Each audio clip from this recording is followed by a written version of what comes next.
brothers in the field. The earth was still young, and the memory of Eden lingered like a fragrance lost to the wind. Adam and Eve walked upon the soil that once felt the touch of God's own hands, and though the gate to paradise stood closed behind them, the echo of His presence yet stirred within their hearts. They labored beneath the sun, sowing and reaping, learning the burden of sweat and the sweetness of bread earned by toil. To them were born 2 sons, Cain and Abel, the first children of man born outside the garden's perfection. Cain, the elder, strong and driven, tilled the ground, his hands were rough with the hardness of the earth. Abel, gentler in spirit, tended the flocks, his heart calm as the pastures he watched. Their days grew into years, and the brothers worked side by side, each shaping his path in the new world beneath heaven's gaze.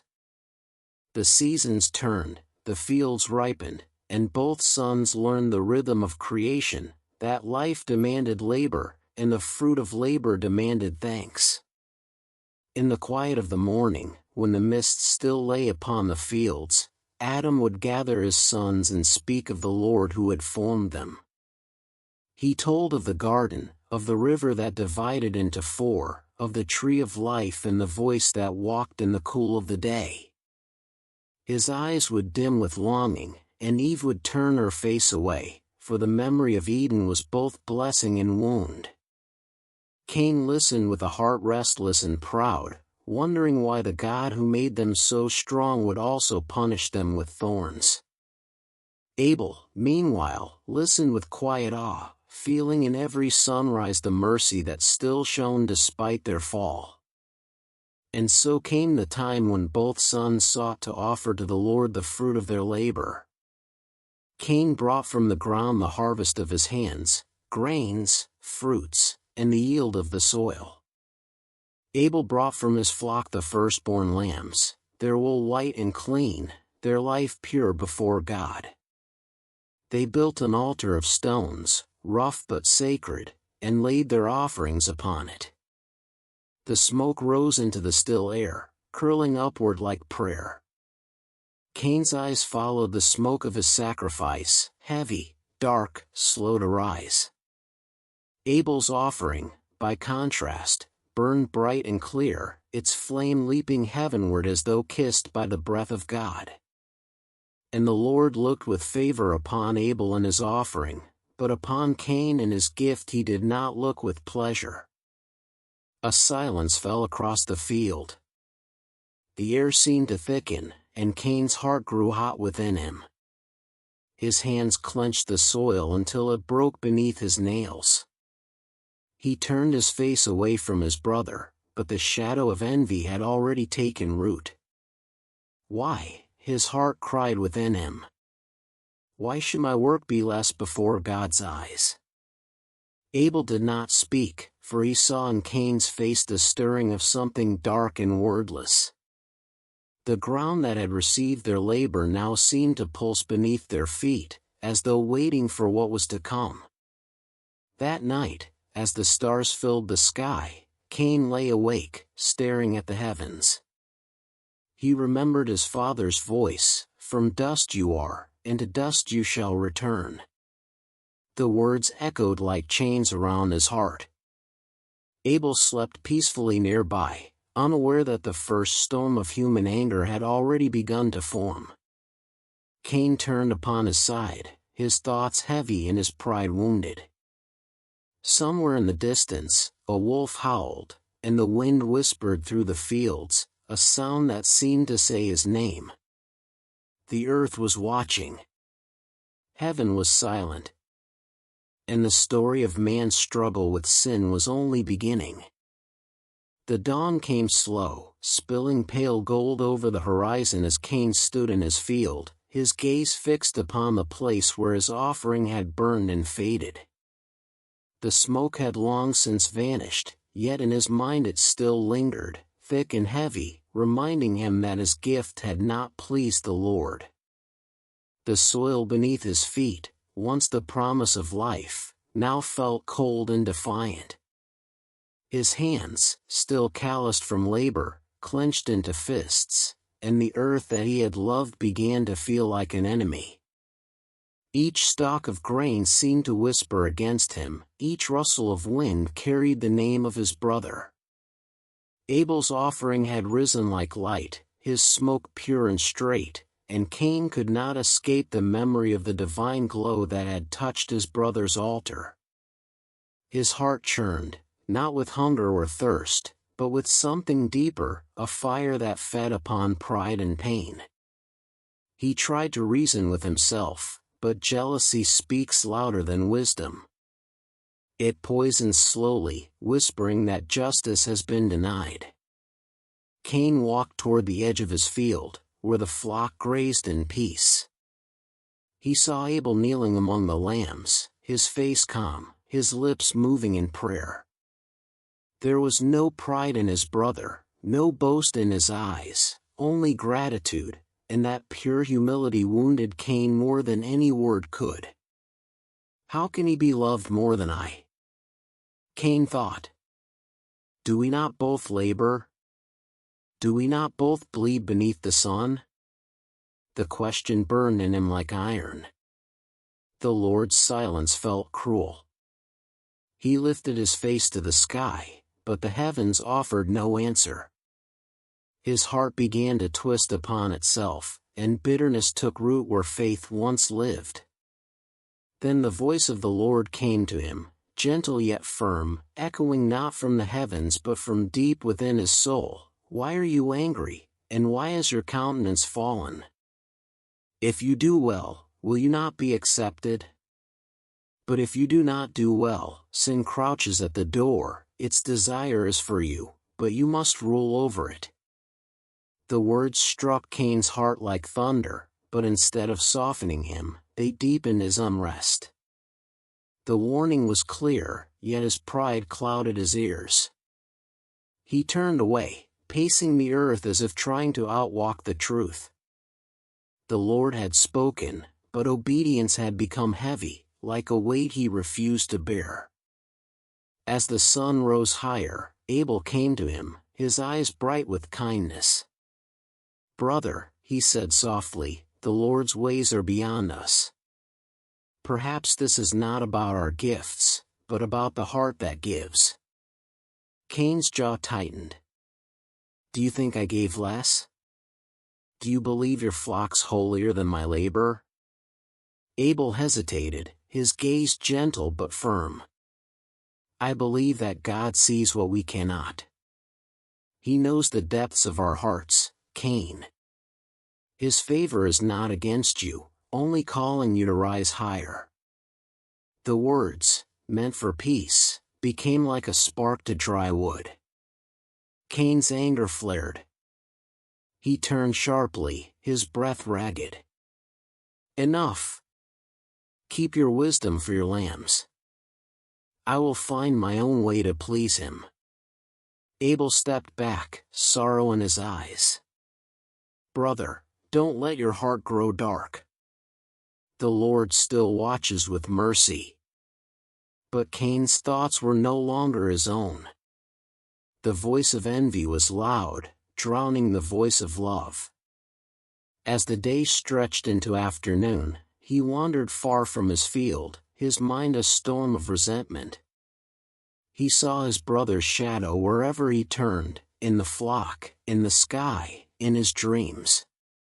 The sweetness of their bond had turned bitter, and he began to avoid Abel's gaze, avoiding even his own reflection in the still water. At night, Cain sat by the fire outside his tent. The stars burned cold above him. He thought of the garden his parents had lost, a place where peace and God's voice once dwelled. Now even the wind seemed filled with judgment. Why, he muttered, should the ground I work curse me twice? First for my father's sin, now for my own failure. His voice trembled with grief he would not name. A tear welled, but pride would not let it fall. In that moment, the serpent that once whispered in Eden seemed to whisper again, unseen but near, "You are wronged, Cain.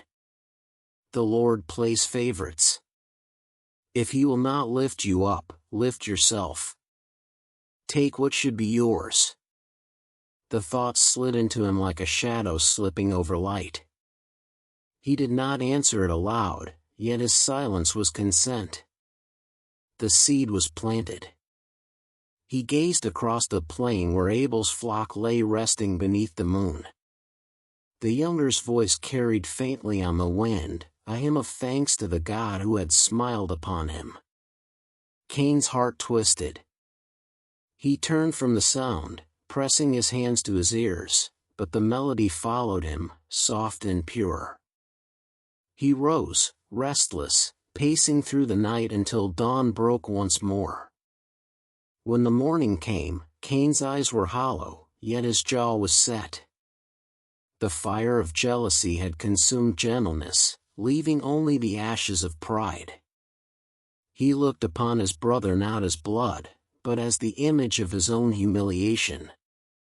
The Lord's warning still echoed in the air, but Cain no longer heard. The door of his heart stood open, and sin, crouching there, had entered in. The earth, silent and waiting, seemed to know what was to come. The sun hung high and merciless in the sky, and the land stretched wide and silent beneath it. Cain stood in the field where the soil was rich and dark, where the work of his hands had once brought forth abundance. Yet now, every blade of grass, every whisper of wind seemed to accuse him. He had not slept, his eyes were hollow, his heart a furnace of restlessness.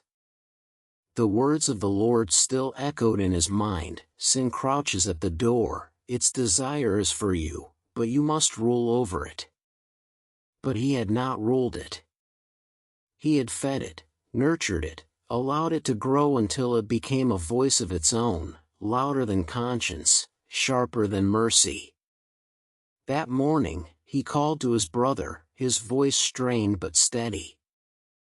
"Abel," he said, "come, let us go out into the field." Abel, ever trusting, ever gentle, smiled and followed. He did not suspect deceit. The morning was calm, the air filled with the scent of the earth after dew, and the sound of distant birds carried through the valley. They walked together in silence, the elder leading, the younger behind. Cain's heart pounded with each step, not from fear, but from the weight of decision. His mind wrestled between guilt and pride. He heard again the voice that whispered from the shadows, "Take what is yours. The Lord has looked upon him, not you. Prove your worth. Show that you are not forgotten." The whisper wound around his thoughts like a serpent's coil, tightening until he could no longer distinguish its lies from his own desire. Abel walked beside him, his eyes lifted toward the hills, unaware of the storm brewing within his brother. "The Lord is good," he said softly, as though to himself. "Even when we do not understand his ways, he remains faithful." Cain's jaw tightened, his eyes burned. "Faithful," he said under his breath. "To whom?" But Abel did not hear. His heart was at peace, and his voice carried a calm that only deepened Cain's torment. They reached the middle of the field, where the ground was open and the shadows long. The breeze stirred the wheat, and the world seemed to hold its breath. Abel knelt to tie his sandal, and for a moment, the elder brother stood above him, staring. He saw in his brother's face not mockery, not pride, only innocence. But to the heart consumed by jealousy, innocence itself becomes an accusation. The thought flared in Cain's mind, "He stands between me and God's favor. If he were gone, perhaps the Lord would see me again." He lifted his hand, trembling. The first blow came almost by instinct, the second with purpose. Abel turned, confusion in his eyes more than pain. "Brother," he whispered, but the word was swallowed by the wind.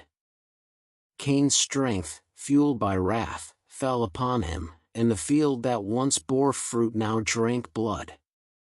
The first blood. The earth, once blessed, trembled. The birds scattered. The sky grew dim though the sun still shone. Abel's body lay still, and silence returned, a silence that screamed louder than thunder. Cain staggered back, breathless, his hands trembling. He looked down at them, stained with his brother's life, and his soul recoiled. For the first time, he saw death not as an ending, but as a mirror. The earth beneath him seemed to groan, as if in grief. He fell to his knees, pressing his hands into the soil, trying to hide what he had done. But the ground refused to conceal the blood. It seeped between his fingers, bright and terrible. The voice of the Lord came to him then, not from above, but from within the very earth itself. "Where is Abel, your brother?" The words struck Cain like lightning. His breath caught. His mind sought an answer, but guilt and fear warred within him. "I do not know," he said at last, the lie bitter on his tongue. "Am I my brother's keeper?" The silence that followed was unbearable. Then the voice of the Lord spoke again, filled with sorrow and righteous anger. "What have you done?" "The voice of your brother's blood cries to me from the ground." Cain's body trembled. The wind rose, swirling dust around him as though creation itself turned its face away. "Now you are cursed from the ground," said the Lord, "which has opened its mouth to receive your brother's blood from your hand. When you till the soil, it shall no longer yield its strength to you. A fugitive and a wanderer you shall be upon the earth." Cain cried out, falling upon his face. "My punishment is greater than I can bear. Behold, you have driven me from the face of the ground, and from your presence I shall be hidden. I shall be a fugitive and a wanderer on the earth, and whoever finds me will kill me." His voice broke into sobs. For the first time, he felt the full weight of separation, not from man, but from God himself. Yet even in judgment, mercy lingered. The Lord said, "Not so. If anyone kills Cain, vengeance shall be taken on him sevenfold." And the Lord set a mark upon Cain, a sign of protection even in his exile, so that no man would destroy him. Cain rose slowly, his strength drained, his eyes hollow as stone. He looked once more at the field, the place that had known his labor, his envy, his sin. The blood had dried into the soil, but its cry would never fade. He turned and walked eastward, away from his home, away from the presence of the Lord. Eve's voice called faintly in the distance, but he did not look back. The earth stretched before him, vast and empty, a land without rest. He built no altar, for his hands feared what they might touch. He carried with him the mark, not just upon his body, but upon his soul, the mark of the first man who shed blood, the first who learned that freedom without obedience becomes ruin. As the sun sank behind the hills, Cain vanished into the horizon, a shadow among the dust. The wind moved softly through the field where Abel lay, and it was as though the earth whispered a prayer. The Lord watched in silence, his heart grieving for both the slain and the living. Thus began the story of vengeance and mercy, of exile and grace, the first scar upon the human story, the first echo of the cross that would one day redeem the blood shed upon the ground. The Mark of Cain. The sun burned red as it sank beyond the western hills, and Cain walked alone into the wilderness, where no man had yet trod and no voice called his name. The earth beneath his feet felt strange, as though it recoiled from him, and the wind that once brought comfort now whispered judgment in every sigh. His steps were heavy, for each one carried the weight of what could not be undone. Behind him lay the field, stained by his brother's blood. Before him stretched endless land, silent and cold. The mark upon his body glowed faintly beneath the fading light, not as fire, not as wound, but as a sign, unseen yet undeniable, a seal between justice and mercy. He did not know how to name it, only that it burned in his soul more than on his flesh. Every time his mind turned to prayer, his heart faltered, for the thought of the Lord's face now filled him with dread. Once he had worked the earth as its keeper, now he was cursed by it, wandering through its dust as a stranger. Night came, and Cain found shelter beneath a rock outcropping. He made a fire, though the flame seemed dim, reluctant to live in his presence. He sat in silence, staring into it, the flicker reflecting in his eyes like the ghosts of all he had lost. Hunger gnawed at him, but the thought of food sickened him. His hands trembled, remembering the warmth of Abel's blood, the weight of his brother's body falling into his arms. He whispered into the darkness, "I did not mean to go so far." The wind gave no answer, only the cry of a distant owl echoed through the emptiness. The stars above were cold, their light piercing but distant, and Cain thought how far heaven now seemed.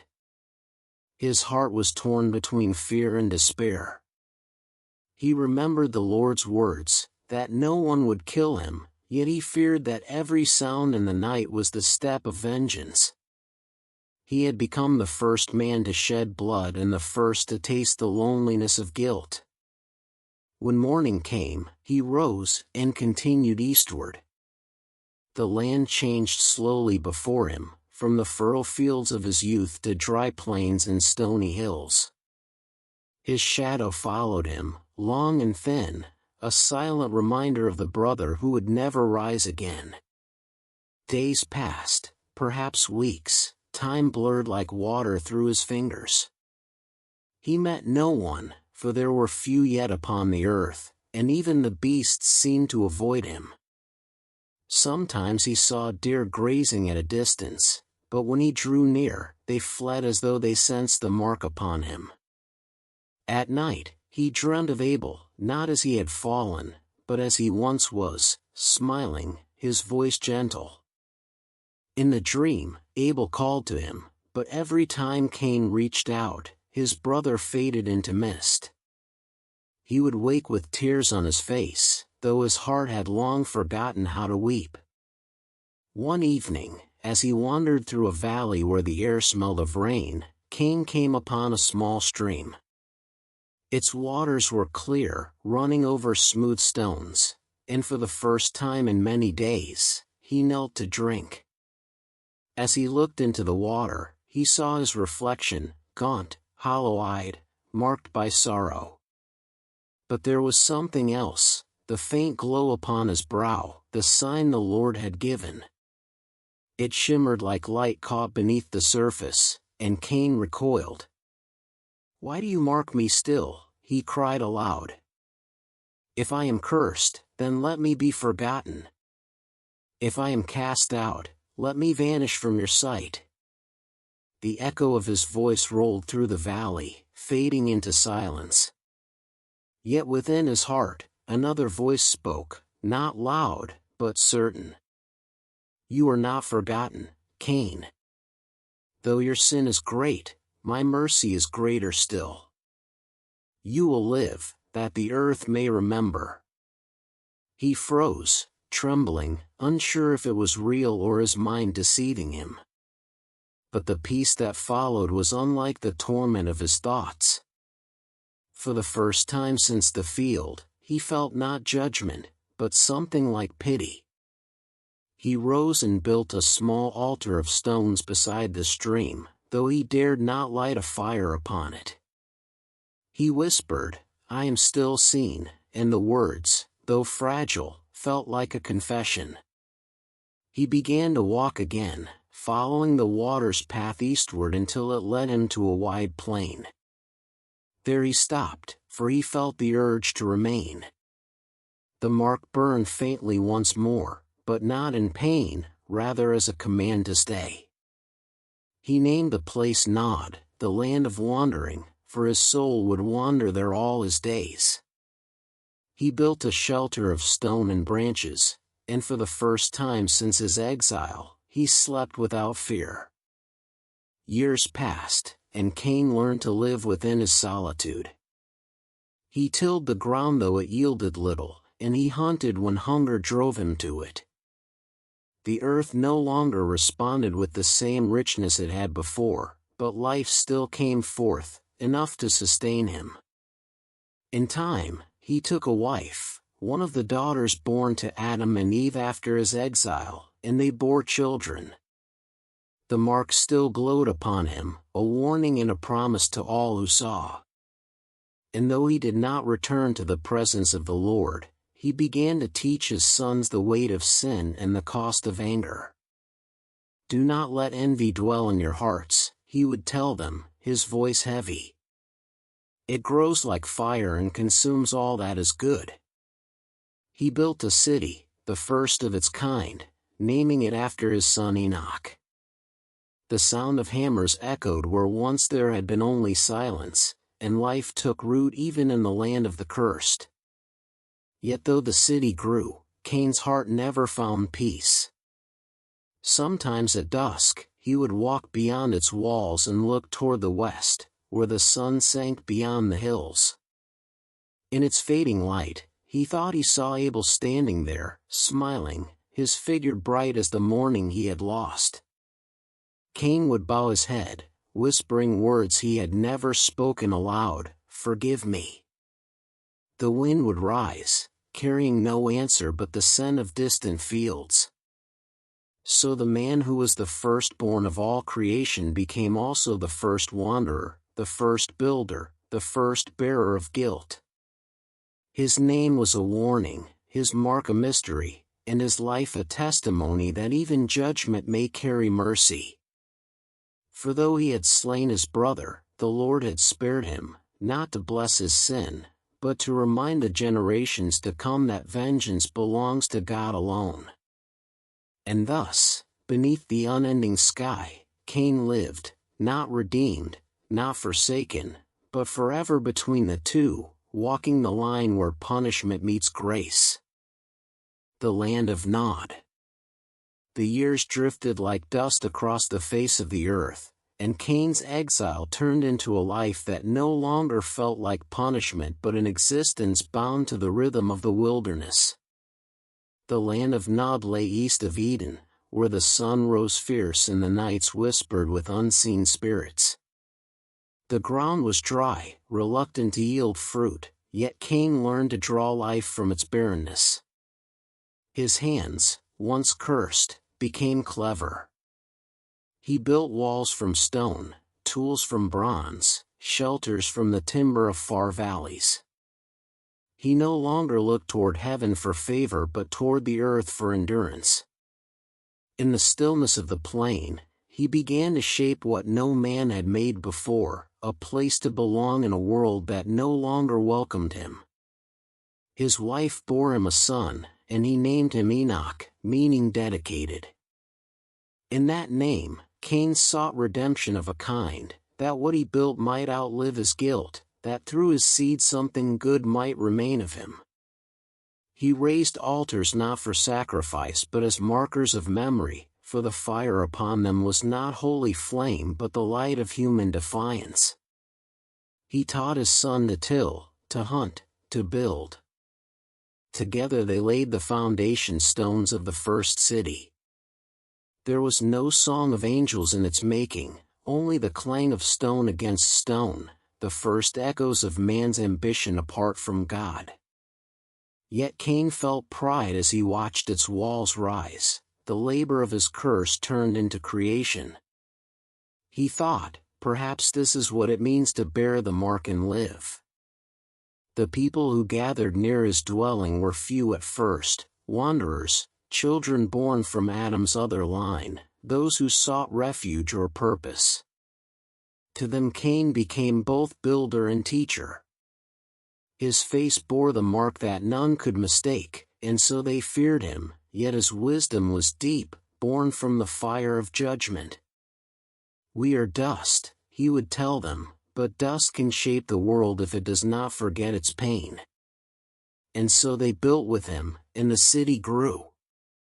They called it Enoch, after his son, and its towers rose like fingers reaching toward the sky that had once denied him. The generations that followed learned craft from Cain's hands. Some worked bronze and iron, forging blades and instruments, others shaped clay into vessels, capturing the essence of the earth itself. The first sounds of music echoed through the streets as his descendants learned to stretch strings across wood, to beat rhythm from hollow stones. The curse had birthed culture, and pain had become creation. Yet beneath the progress, Cain felt the quiet emptiness of a soul unhealed. He would walk the streets at night, listening to the laughter of his children, and though the sound filled the air with life, it stirred sorrow in him. For he knew that man had begun to build outward while crumbling inward. Each fire that burned upon the walls of Enoch was a light of pride, and pride had been the seed of his fall. Sometimes, when the moon was full and the wind came from the west, he would climb to the top of the city gate and gaze toward the unseen land of Eden. He could not see it, but he felt it still, that place of perfect beginnings now lost forever. He remembered the days of his youth, when he and Abel had walked side by side through the fields, laughing, sharing the labor of life before jealousy had broken the world. In those moments, the mark upon his brow would throb faintly, not with pain but with memory. He would whisper into the night, "Brother, your blood still cries, but I have no more strength to answer." The stars above shimmered coldly, and he wondered if the Lord still watched him, or if heaven itself had turned its face away. Yet though God seemed silent, his mercy still lingered like a shadow that refused to leave. Cain grew old, his beard white, his eyes dim yet sharp as ever. His children multiplied, and Enoch became a place of learning and law. They made tools to till the ground and weapons to protect their walls. They wrote marks upon stone, symbols of meaning that would outlive memory. The knowledge that began with Cain's rebellion now flowed through his lineage, shaping the destiny of mankind. But wisdom without holiness grew dangerous, and even Cain began to sense it. "We are building towers," he told his sons, "but if our hearts remain empty, they will fall upon us." They did not understand, for to them, he was old and strange, speaking of things long past. But Cain remembered the voice of the Lord, the ground that had cried, and he knew that every act of man, even in greatness, still echoed the first sin. One evening, as the city rested and the fires dimmed, a storm rolled from the east. The sky turned black, and thunder cracked like the voice of judgment. Cain stood upon the walls, the wind tearing at his cloak. Rain began to fall, heavy and unrelenting, washing the dust from the stones. He lifted his face, feeling the water against his skin. It was the first storm he had welcomed in years. It felt like cleansing, like a breath from heaven itself. "You have not forgotten," he whispered, his voice breaking. The mark upon his brow glowed faintly in the lightning, and for the first time since the curse, he wept without fear. His tears mingled with the rain, falling upon the earth that had once refused him. When the storm passed, the air was clear, and Cain felt a stillness in his soul that he could not name. The days that followed were peaceful. The city thrived, and Cain's children prospered.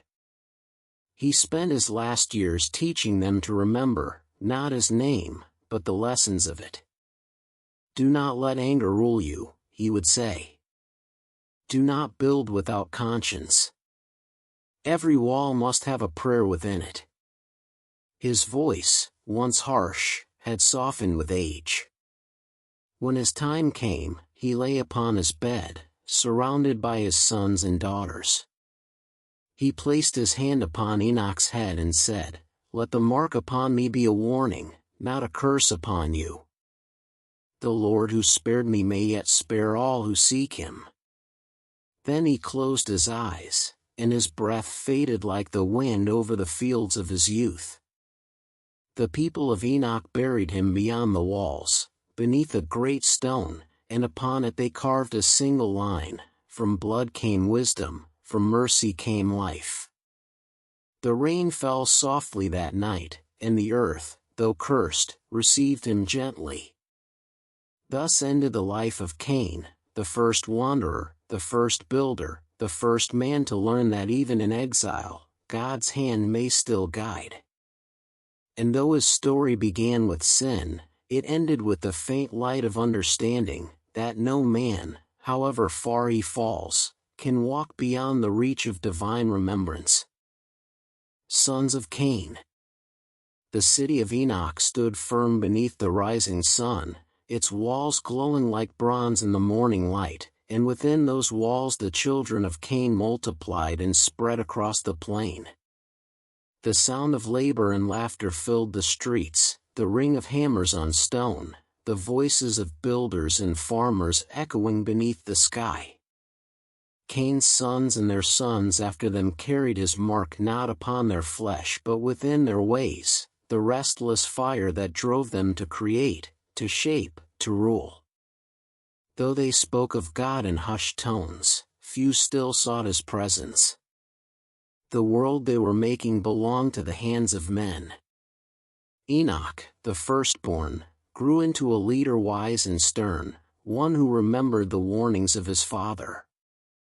He governed with justice, but also with pride, for he had inherited both his father's wisdom and his ambition. Under his rule, the city prospered, and people from the valleys and distant hills came to dwell within its gates.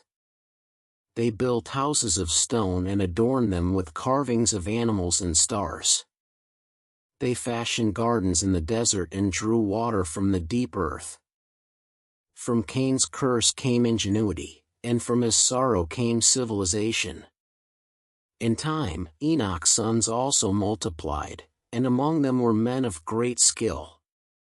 Irad, his son, became a master of hunting and warfare, Mehujael, a maker of instruments, Methuselah, a thinker and scribe who etched symbols upon clay to keep record of their deeds. They began to measure time by the rising and setting of the sun, and they traced the movements of the stars, naming them as though they belonged to man. The city grew loud with life, and the people forgot the silence of Eden. They spoke of Cain as the father of nations, a man who conquered despair and made from it strength. But they spoke little of Abel, whose name faded into legend, a whisper carried only by the old and the faithful.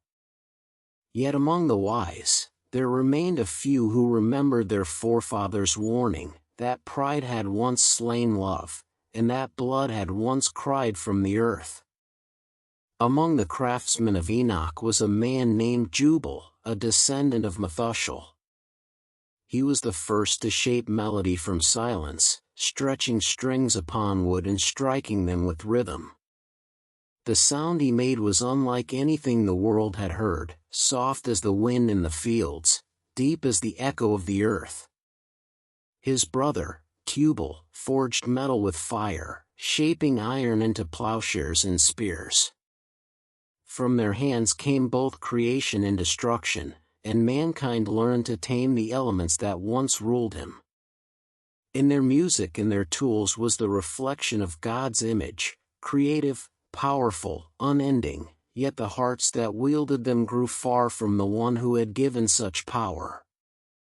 The people marveled at their own works and said, "See what man can make with his hands." And the voice of humility faded like smoke in the wind. Enoch, now old, saw this pride growing and feared it would consume them as jealousy had consumed his father. He stood before the people and said, "Remember the Lord who made the heavens and the earth. We build, but we build upon his ground, we live, but we breathe his breath." Yet many laughed. If he cursed Cain and Cain built cities, they said, then perhaps we are gods ourselves. Enoch's heart was heavy, for he knew that wisdom without reverence is a blade turned inward. Still, he ruled in peace until his death, and his sons buried him beside his father. Over his grave they placed a stone marked with a single word, "Remember." After Enoch, Irad ruled, and his reign was mighty but hard. He expanded the walls of Enoch, built roads across the valleys, and gathered tribute from the tribes beyond the plains. He saw the power of the sword and trusted it more than the voice of conscience. His armies conquered the hill peoples, and blood once again stained the soil. In victory, Irad forgot the Lord entirely. He declared, "The earth is ours, and no God shall rule over us again." From that moment, the line of Cain began to drift further from the memory of Eden. They worshipped the works of their own hands, building idols of bronze and stone. Their altars burned not to God but to themselves, to strength, beauty, and desire. Yet even in their rebellion, the mercy of God endured, allowing their seed to prosper, not as a blessing, but as a lesson for all who would come after. Among Irad's descendants was Lamech, a man both gifted and fierce. He was the first to take 2 wives, Ada and Zillah, and from them came the line of artisans and musicians.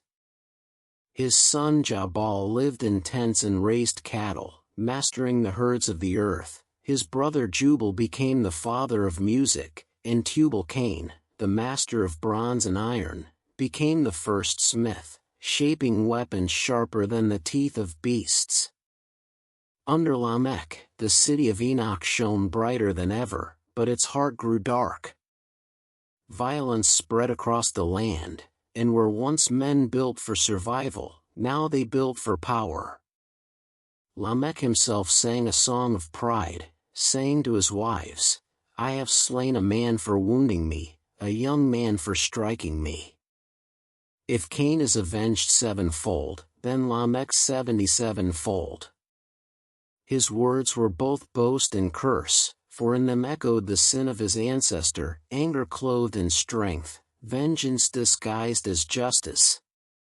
And so the sons of Cain became the builders, the makers, the dreamers, yet also the proud, the violent, the lost.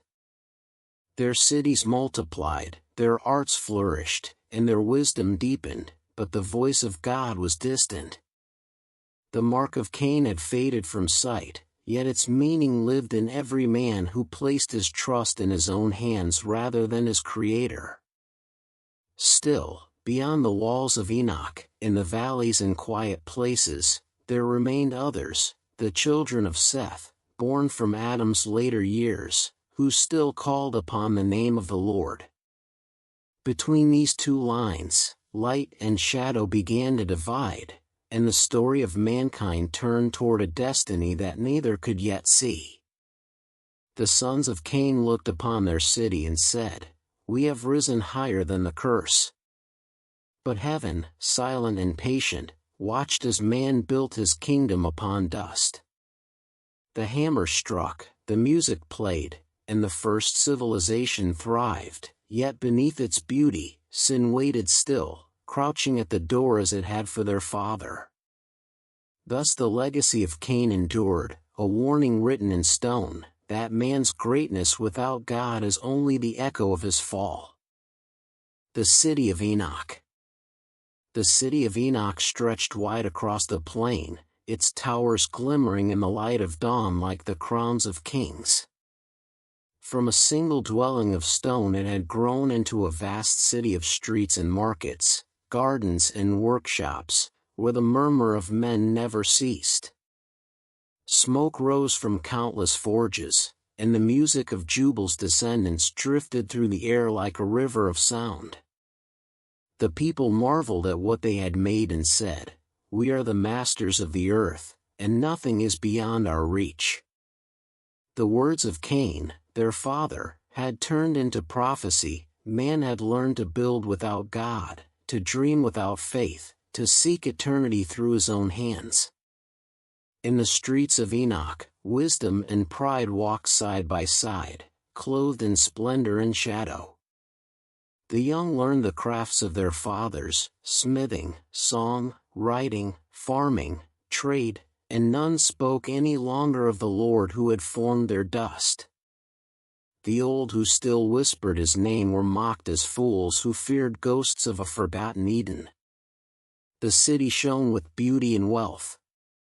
Its houses were adorned with carvings of the sun and moon, and its gates were plated with bronze that caught the fire of the evening sky. In its heart stood a great hall, where rulers gathered to speak of laws and inventions. They measured time, counted the stars, and wrote their knowledge upon tablets of clay, believing they had captured the secrets of creation itself. Yet though their minds reached higher than ever before, their hearts grew hollow. The laughter of their feasts rang loud, but beneath it lay the silence of souls unanchored. Where once men had lifted prayers to heaven, now they lifted cups to themselves, drinking to their own glory. Lamech ruled as king after the death of Irad, and under him the city reached its height.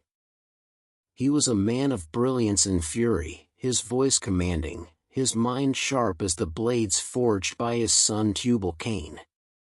He built walls higher than any before, fearing no enemy but the memory of guilt. His wife Ada bore sons of strength and renown, while Zillah, fair and proud, gave birth to Tubal-Cain, whose skill and metalwork became legend. The clang of his hammer could be heard across the valleys, shaping iron and bronze into plows, weapons, idols, and crowns. He taught men to control the fire, to bend the earth to their will. But with every spark that flew from his forge, the light of heaven dimmed a little more in their hearts. At night, music echoed through the city. Jubal's kin played upon harps and flutes, and women danced in garments of gold. The people of Enoch forgot their beginnings, forgot the brother whose blood had first stained the earth. They built statues of their ancestors, calling them gods, offering sacrifices of fruit, oil, and even blood. The altars that once had been built to remember the Lord now burned to the vanity of man. The scent of incense filled the air, masking the stench of sin beneath it. Lamech, seated upon his throne, declared himself favored of heaven, and the people bowed before him, shouting his name as though it were divine. He wore the mark of Cain not as curse but as crown, saying, "From my father's shame came power, and from power came dominion." Yet in the stillness beyond the city, the earth began to tremble. The rivers that had once run full turned thin in summer. Storms grew harsher, the ground cracked beneath the weight of towers, and the air carried an unease that no man could name. The oldest among them felt at first the sense that something vast and unseen was watching once more. A few whispered that God had turned his face again toward the earth, not in mercy but in warning. But the rulers laughed.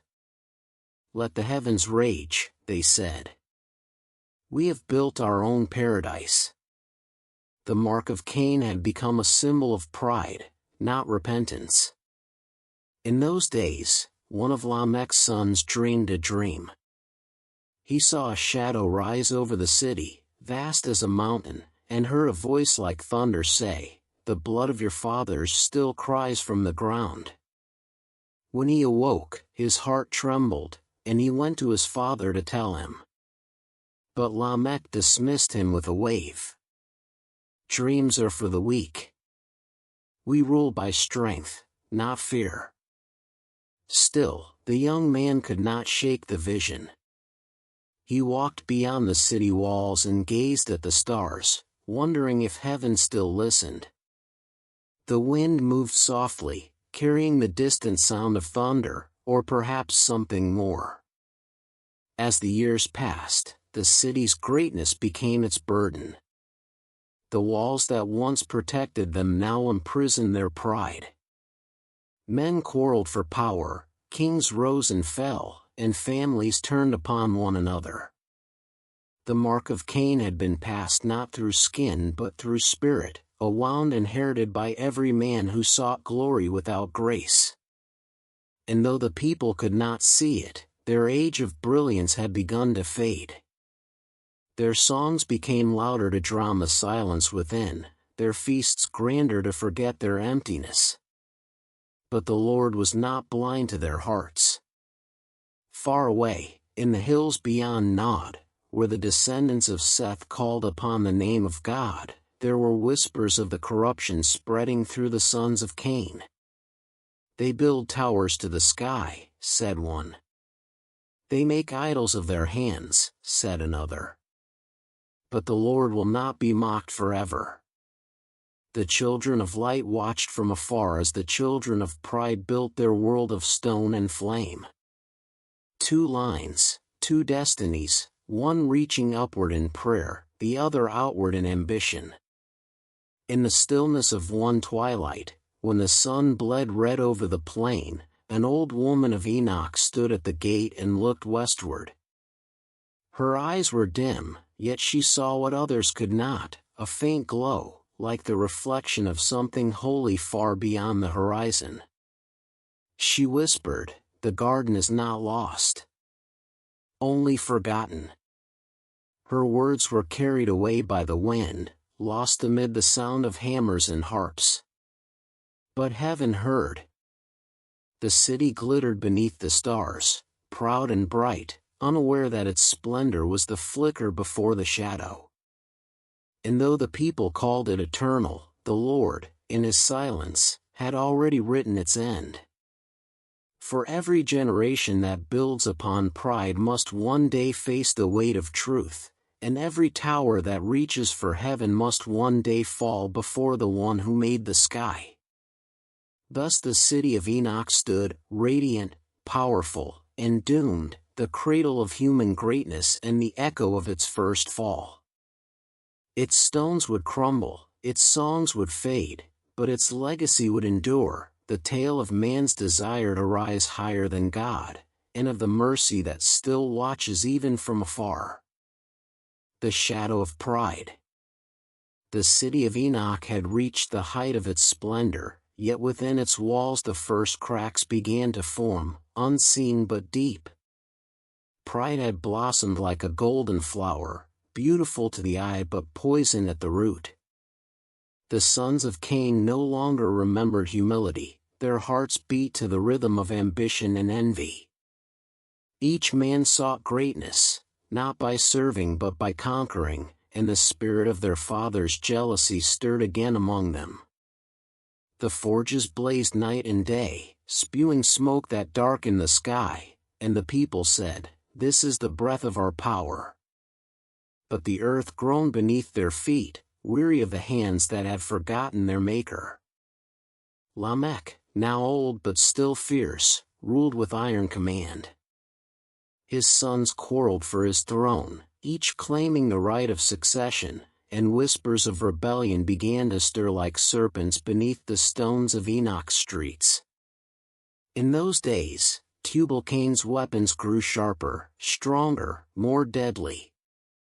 He had mastered bronze and iron, and men came from far lands to learn his craft. But where knowledge multiplied, so did violence. The young warriors of Enoch trained with blades as if born to them, and their feasts ended more often in blood than in song. The music of Jubal's line, once meant for joy, became a tool for pride, drums that beat to the march of armies, horns that announced the coming of kings. The beauty of art and the strength of metal were no longer gifts but idols, and the people bowed before the works of their own hands. Even the children spoke of power, not of God, and the elders who remembered the Lord's voice were mocked as relics of fear. The city's towers rose ever higher, chasing the heavens that remained silent. Lamech watched them from his palace, his heart both proud and restless. He saw the might of his sons and the abundance of their creation, yet a shadow followed him wherever he went, the shadow of his ancestors' curse. At night he dreamed of blood on the ground, of the voice that had cried from the soil long ago. In his dream he stood before a field red as fire, and a voice said, "What was buried has not been forgotten." He woke trembling, yet spoke of it to no one. "Dreams," he muttered, "are for the weak." But the fear clung to him, like dust that could not be washed away. Soon discord broke openly among his sons. Jabal, the keeper of herds, claimed the fields beyond the city as his own and demanded tribute from all who grazed there. Tubal-Cain, the smith, answered that the strength of his weapons gave him the right to rule. Their quarrels spread like fire, dividing families, breaking oaths. The blood of Abel echoed again, this time not from one brother's hand but from many. The peace that had once been Cain's fragile redemption shattered beneath the weight of his legacy. In the midst of the strife, a man named Meher, of the line of Methuselah, stood apart. He was neither warrior nor king but a seeker of wisdom.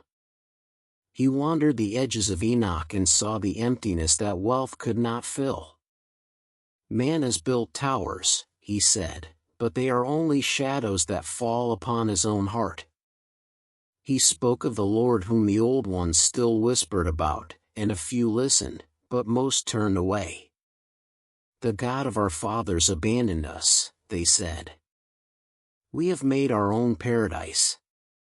Yet Meher felt a stirring deep within him, a voice soft as breath that said, "I am not gone, only forgotten."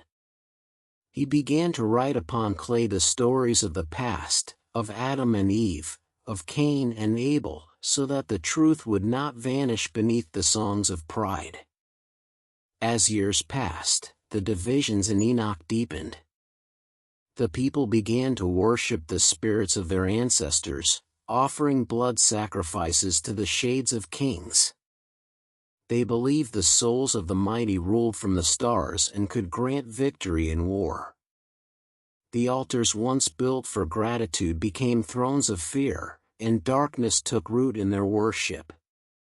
Children were offered in fire to idols made of bronze, their cries rising into the night while the priests chanted in rhythm with drums. The city that had once been a symbol of human triumph had become a place of terror. Mothers wept in secret, the poor fled into the wilderness, and even the air seemed heavy with guilt. One evening, as the moon turned red, a storm rose from the east. Lightning split the sky, and thunder rolled across the plains like the roar of an angry sea. The towers of Enoch shook, and the people ran through the streets crying, "The gods are angry." But the storm was not born of their idols, it was the voice of the one they had forgotten. The rain poured for hours, cleansing the dust but not the sin. Lamech stood upon his balcony, watching the flood rush through the city's channels. "If the heavens wish to break us," he said, "they will find us stronger than before." Yet as he spoke, one of his tallest towers cracked and fell, crashing through the heart of the city with a sound like judgment. He turned away, his face pale, but his pride unbroken. "Rebuild it," he ordered. "Make it higher than before." When the storm passed, Meher went out among the ruins. He found children weeping, homes shattered, and blood on the streets. He knelt upon the ground and whispered, "Lord of the beginning, if you still hear, show mercy to those who remember." In that moment, the wind fell still, and for the first time in generations, he felt peace. He knew then that the line of Cain would not endure forever, and that somewhere beyond the hills, another seed was growing, one that would call upon the Lord's name again. Far away, in the quiet land where Adam and Eve's later children dwelt, Seth's descendants were teaching their own sons to walk in righteousness. They spoke of God not as memory but as life, and their songs rose pure beneath the open sky. From them would come a man named Enoch, and from Enoch a line of faith that would stand against the darkness. The story of man was dividing, one path toward corruption, the other toward redemption. Back in Enoch, the fires burned once more, brighter than before but colder in spirit. The people cheered as they rebuilt what had fallen, blind to the truth that every stone they laid brought them closer to their ruin. The Lord watched in silence, his patience deep as eternity. For though he had sworn not to destroy Cain, he had made no promise to his pride. The shadow that began with jealousy now stretched across the earth, and its end would come not by sword, but by water. Thus the city lived on, proud, divided, deaf to the warnings written in its own dust. And the mark that had once burned upon Cain's brow now burned in the hearts of all his children, a mark not of exile but of blindness. They had conquered the land but lost their souls, and the whisper of Eden was lost beneath the clamor of their glory. The blood of brothers. The dawn that rose over Enoch was red, not with beauty but with warning. Smoke hung low over the city like a veil of sorrow, and beneath it the streets pulsed with unrest. What had begun as whispers among Lamech's sons had now become open rebellion. Brother rose against brother, families split apart, and the hands that once built together now reached for weapons forged by Tubal Cain's fire. The clang of iron no longer sang of creation but of blood. Each man saw himself as heir to greatness, each desired the throne, and the curse of envy that had slain Abel now ran through the veins of all. The shadow of Cain had ripened into a harvest of death. In the great square of Enoch, where music once echoed, soldiers now gathered, their armor gleaming in the pale light. Banners fluttered like tongues of flame, and the air trembled with the shouts of men preparing for war. Lamech, aged and bitter, stood upon the steps of his palace and looked out upon his sons. Jabal commanded the herdsmen and farmers, men hardened by labor and fierce in defense of their land. Tubal Cain led the smiths and warriors, proud and ruthless, his weapons sharper than the words of his father.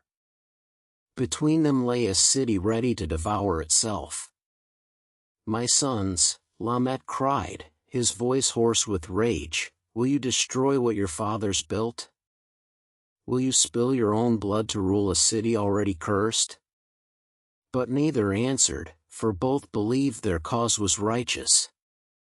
Pride had deafened their ears, and anger had blinded their hearts. Jabal spat upon the ground. The city belongs to those who feed it, not those who forge chains. Tubal Cain raised his blade, gleaming red in the light. Then feed upon your pride, brother, and see if it keeps you alive. That night, the first blow was struck. A torch was hurled into the marketplace, and fire spread like judgment through the streets. The sky glowed with flame, and the people fled in terror. The walls that had once held songs now echoed with screams. Tubal Cain's men swept through the lower quarters, burning and plundering, while Jabal's followers fought from the rooftops, hurling stones and arrows. The earth trembled beneath the weight of their fury. From the palace, Lamech watched helplessly as the city of his ancestors consumed itself. The Mark of Cain had fulfilled its circle, from envy to murder, from creation to destruction. Among the chaos walked Meir, the scribe of wisdom, carrying the clay tablets he had written. He tried to call out to the people, "Stop! The blood of your brothers still cries to heaven." But his voice was lost in the roar of battle. A soldier struck him down, and his tablets shattered upon the stones, the stories of Cain and Abel scattered into dust. The rain that followed that night washed them into the gutters, mingling with the blood of the slain. The city that had once been a symbol of man's triumph now burned beneath the wrath of its own pride. When dawn returned, the fields around Enoch were covered in ash. Smoke rose from the ruins, and the rivers ran red. Tubal-Cain's army had prevailed, but his victory brought no peace. He stood among the corpses, his sword heavy in his hand, and for the first time felt the weight of what he had done. "Brother," he whispered, staring at Jabal's broken body, "I have become what our father warned against." He fell to his knees, pressing his hands to the ground, but the soil refused to take his tears. It was too full of blood already. In the silence that followed, the voice of the Lord spoke again, not to condemn, but to remind. "The ground cries once more, and still you have not learned. How long will man slay his brother before he remembers me?" Tubal-Cain heard it faintly, like thunder beyond the mountains, but his heart, hardened by war, could not bear its sound. He rose, his eyes hollow, and turned from the ruins of his city.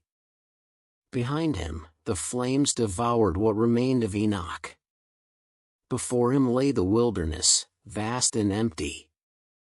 He became a wanderer like Cain, cursed not by mark but by memory. Lamech, broken and weary, remained in the palace until the fires reached its gates. Surrounded by smoke, he spoke to no one, his eyes fixed upon the horizon. "I built walls against judgment," he said softly, "but judgment has come from within." His wives, Ada and Zillah, knelt beside him, weeping. "What will become of us?" they asked. He placed his hand upon theirs and whispered, "The Lord's vengeance is sevenfold, and I have lived to see it." When the flames consumed the tower, they did not flee. The city that bore his name became his tomb, and his song of pride was silenced. Days later, when the fires had died, only a few survivors wandered the blackened ruins. Among them were women and children, carrying what little they could salvage. They moved eastward, away from the cursed land, searching for a new place to dwell. None spoke of Cain or his sons again. The city that had once reached for heaven had fallen into dust, its towers reduced to rubble, its songs turned to echoes. Far away, in the land of Seth's children, news of the destruction spread. The people gathered in silence, and their elders said, "The Lord has shown us the cost of pride. Let us walk in his ways, that the earth may not again be stained." And from that moment, a new chapter of mankind began, one line turned to dust, the other toward grace. Yet even among the faithful, the memory of Enoch endured, a warning carved not in stone but in spirit. The wind that blew through the ruins carried the faint scent of ashes and the whisper of what had been. No city would ever bear the name of Cain again. But his shadow lingered, woven into the hearts of men, the temptation to rise higher than God, to rule rather than serve, to destroy rather than love. And so the earth, though cleansed by fire, still waited for redemption, for the promise that had yet to come. Thus ended the line of Cain, not with peace, but with blood.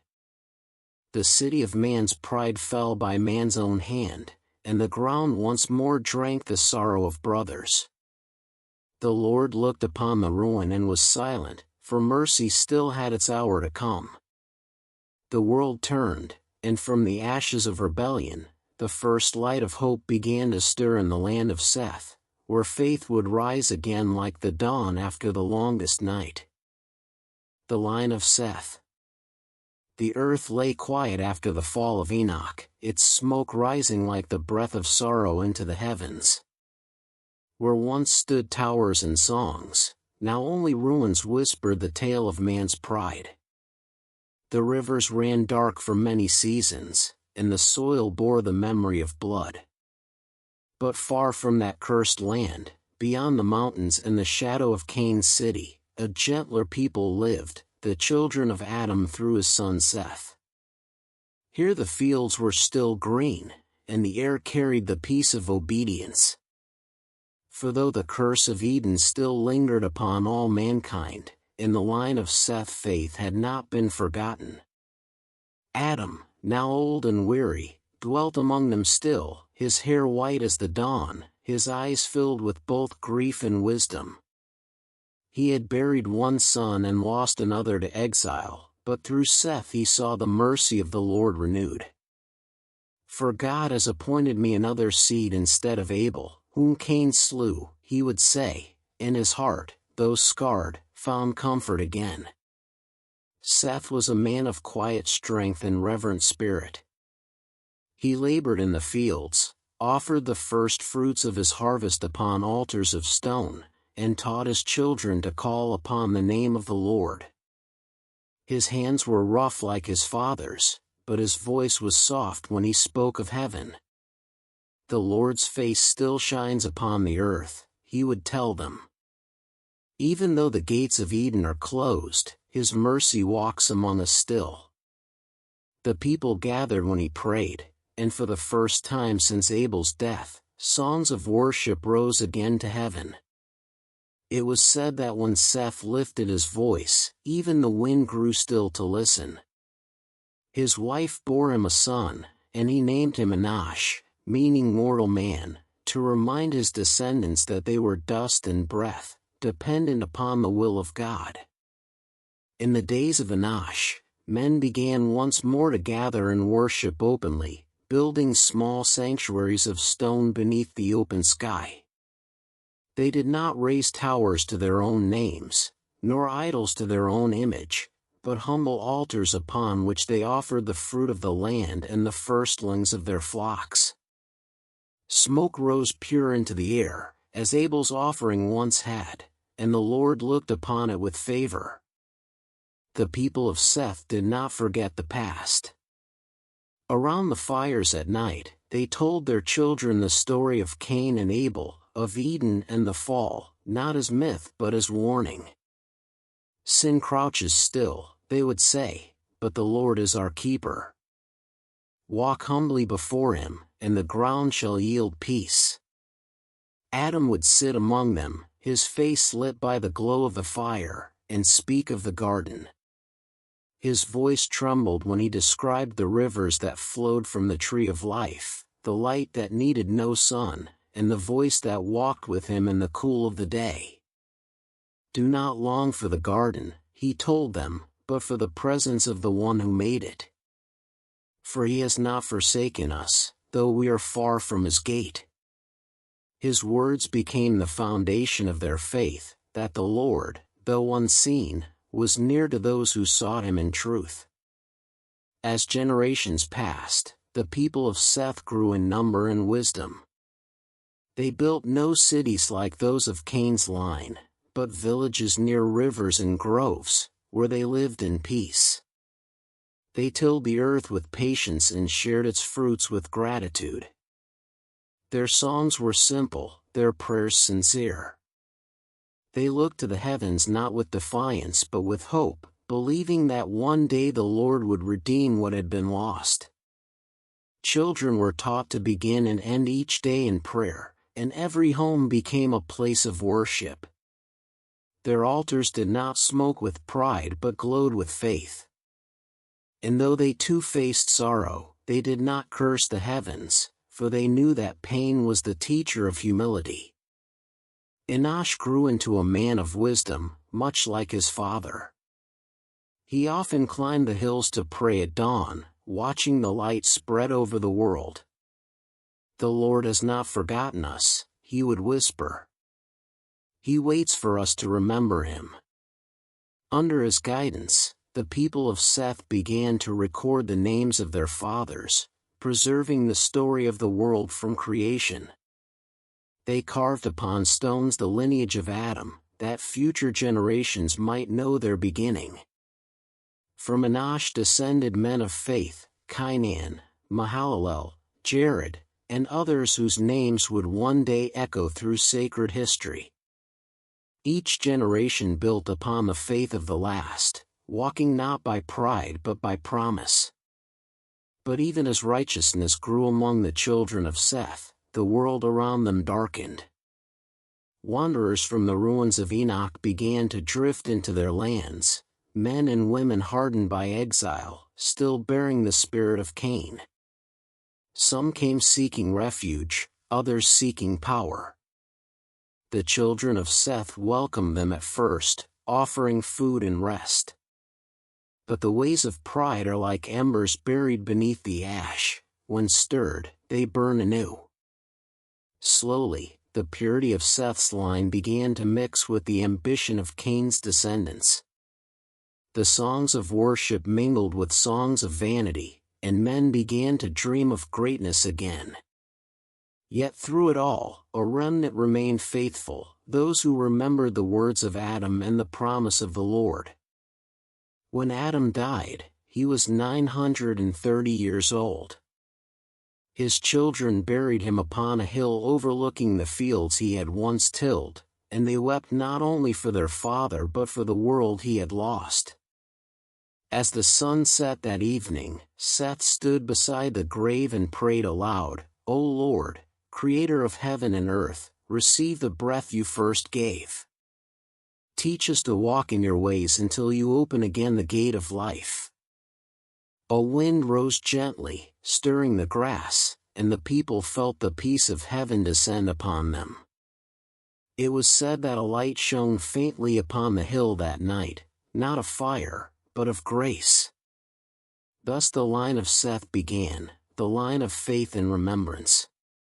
From its roots would spring prophets, kings, and finally redemption itself. While the children of Cain built upon pride, the children of Seth built upon promise. The earth, still wounded, now bore two seeds, one of rebellion and one of hope. And though sin still walked among men, the Lord's mercy walked beside it, unseen but eternal. The story of mankind was far from over, for through Seth's line, light had returned to the world, a light that even the darkness could not put out. The two paths. The generations of men began to multiply across the face of the earth, spreading from the hills of Seth's children to the far reaches where the ruins of Enoch had long turned to dust. The wind carried two songs through the world, one of worship, rising gently from the altars of the faithful, and one of pride, roaring from the hearts of those who still walked in the shadow of Cain. Though they shared the same blood, their spirits were divided. The sons of Seth built lives upon prayer and patience, while the descendants of Cain built upon ambition and conquest. Two paths stretched before mankind, one that led upward toward the Lord, and one that spiraled ever deeper into darkness. And between them, the earth trembled, for heaven had not forgotten the story of man. In the land of Seth's people, the dawn was greeted with song. Men and women gathered by the rivers to offer the first fruits of their labor, giving thanks for the gift of another day. The air was filled with the fragrance of simple offerings, bread, oil, and the sacrifice of clean beasts, and the smoke rose pure into the sky, untainted by greed. Their leaders were not kings but elders, chosen for wisdom and mercy, men who spoke little and listened much. They taught that every breath was borrowed from God and that power was a burden, not a prize. Children grew hearing stories of Adam and Eve, of the garden and the fall, of Abel and his righteousness. They learned that sin was not only in the hand that struck but in the heart that forgot. Their nights were calm, filled with the hum of crickets and the sound of prayer carried on the wind. The people of Seth lived simply, but in their simplicity was peace. Far from them, however, the other seed of mankind stirred restlessly. The survivors of Cain's line, scattered and hardened by exile, had begun to gather again in distant valleys and plains. They built camps first, then villages, then fortresses of stone. They no longer remembered Cain's mark or Lamech's fall, they remembered only their greatness. Their fathers' tales of rebellion became legends of courage, their downfall retold as the triumph of strength over weakness. Our ancestors defied heaven, they said, and we are their heirs. They worshipped the stars as gods, believing that the spirits of their forefathers ruled among them. To please these spirits, they offered sacrifices of blood and fire. The cries of their victims echoed through the valleys, and the night glowed red with their false devotion. Their women adorned themselves with jewels taken from the earth, their men with weapons that shone like lightning. They feasted and fought, sang and sinned, never satisfied, always seeking more. As generations passed, the distance between the two peoples grew, not in miles, but in heart. Yet the sons of Seth, ever merciful, did not see the children of Cain as enemies but as lost kin. They believed that perhaps, through kindness, they could turn them back toward the Lord. And so they began to mingle, to trade, to share, even to marry. The daughters of Cain were beautiful, skilled in song and dance, their eyes bright as jewels, their words soft as honey. The sons of Seth saw them and were drawn, forgetting the counsel of their elders. What harm is there, they said, in uniting blood that was once the same? But wisdom warned that not all beauty carries goodness, and not all love brings peace. Slowly, the faith of Seth's line began to waver. The altars grew fewer, the prayers shorter. The songs that once rose to heaven now mixed with the melodies of vanity. The children of light began to walk beside the children of darkness, and the boundary between them faded. The Lord watched, silent but sorrowful. He saw the hearts of men turning once again to the lusts of the earth, their eyes fixed not on heaven but on themselves. Yet even in his grief, he did not abandon them. Among the sons of Seth, he raised men of faith, men who would remind the world of his truth. One such man was Cain, whose voice carried the wisdom of generations. The Lord's mercy is long, he would say, but do not mistake his patience for blindness. His grandson Jared, a man of great spirit, built altars upon the high places and called upon the Lord to preserve their people. For every time man forgets, he said, the earth remembers, and the curse breathes again. But the temptation of Cain's legacy grew stronger with each passing age. Trade became greed, knowledge became arrogance, and desire became law. Men began to build larger settlements, crafting idols of metal and stone to honor their own names. They said, "We will not die as our fathers did. We will make for ourselves a name that endures forever." The air grew heavy with corruption, the laughter of revelry drowning the whispers of conscience. Even among Seth's descendants, some turned aside, saying, "If God delays his coming, perhaps he no longer cares." Yet among the faithful, there remained a remnant. They were few but steadfast, men and women who still lifted their voices in prayer when others mocked. One of them was Mahalalel, who taught that man's greatest strength was not his hands or his mind, but his capacity to repent. His son Jared carried that teaching forward, reminding the people that every generation must choose its path anew. "There are two roads before us," he said.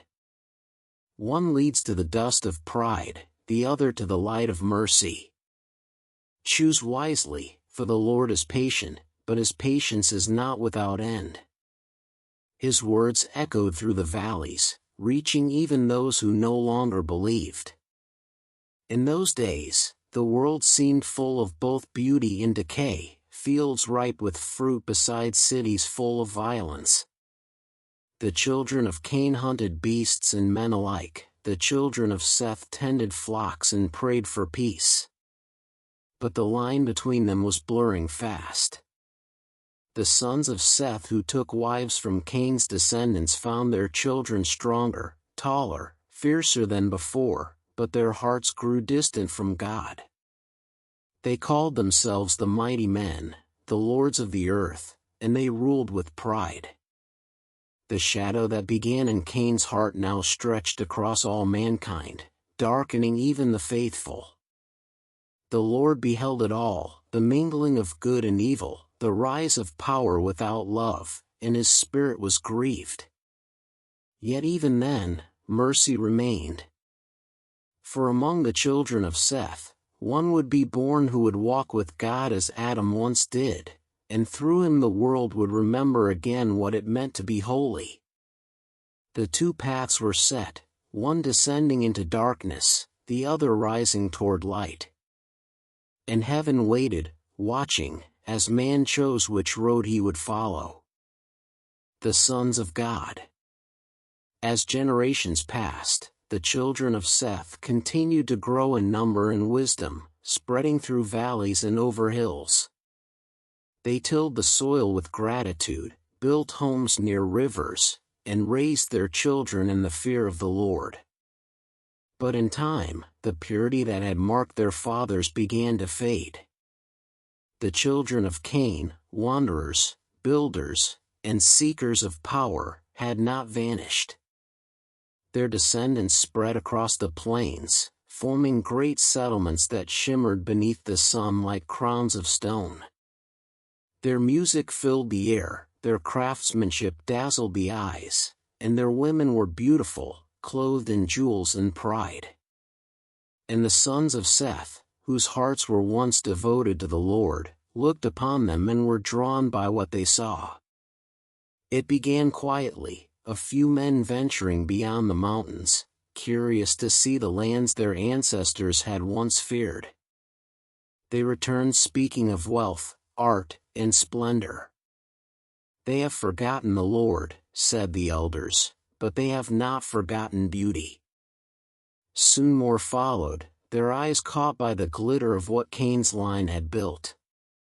They saw the daughters of men, fair and adorned, graceful in voice and movement, and they desired them.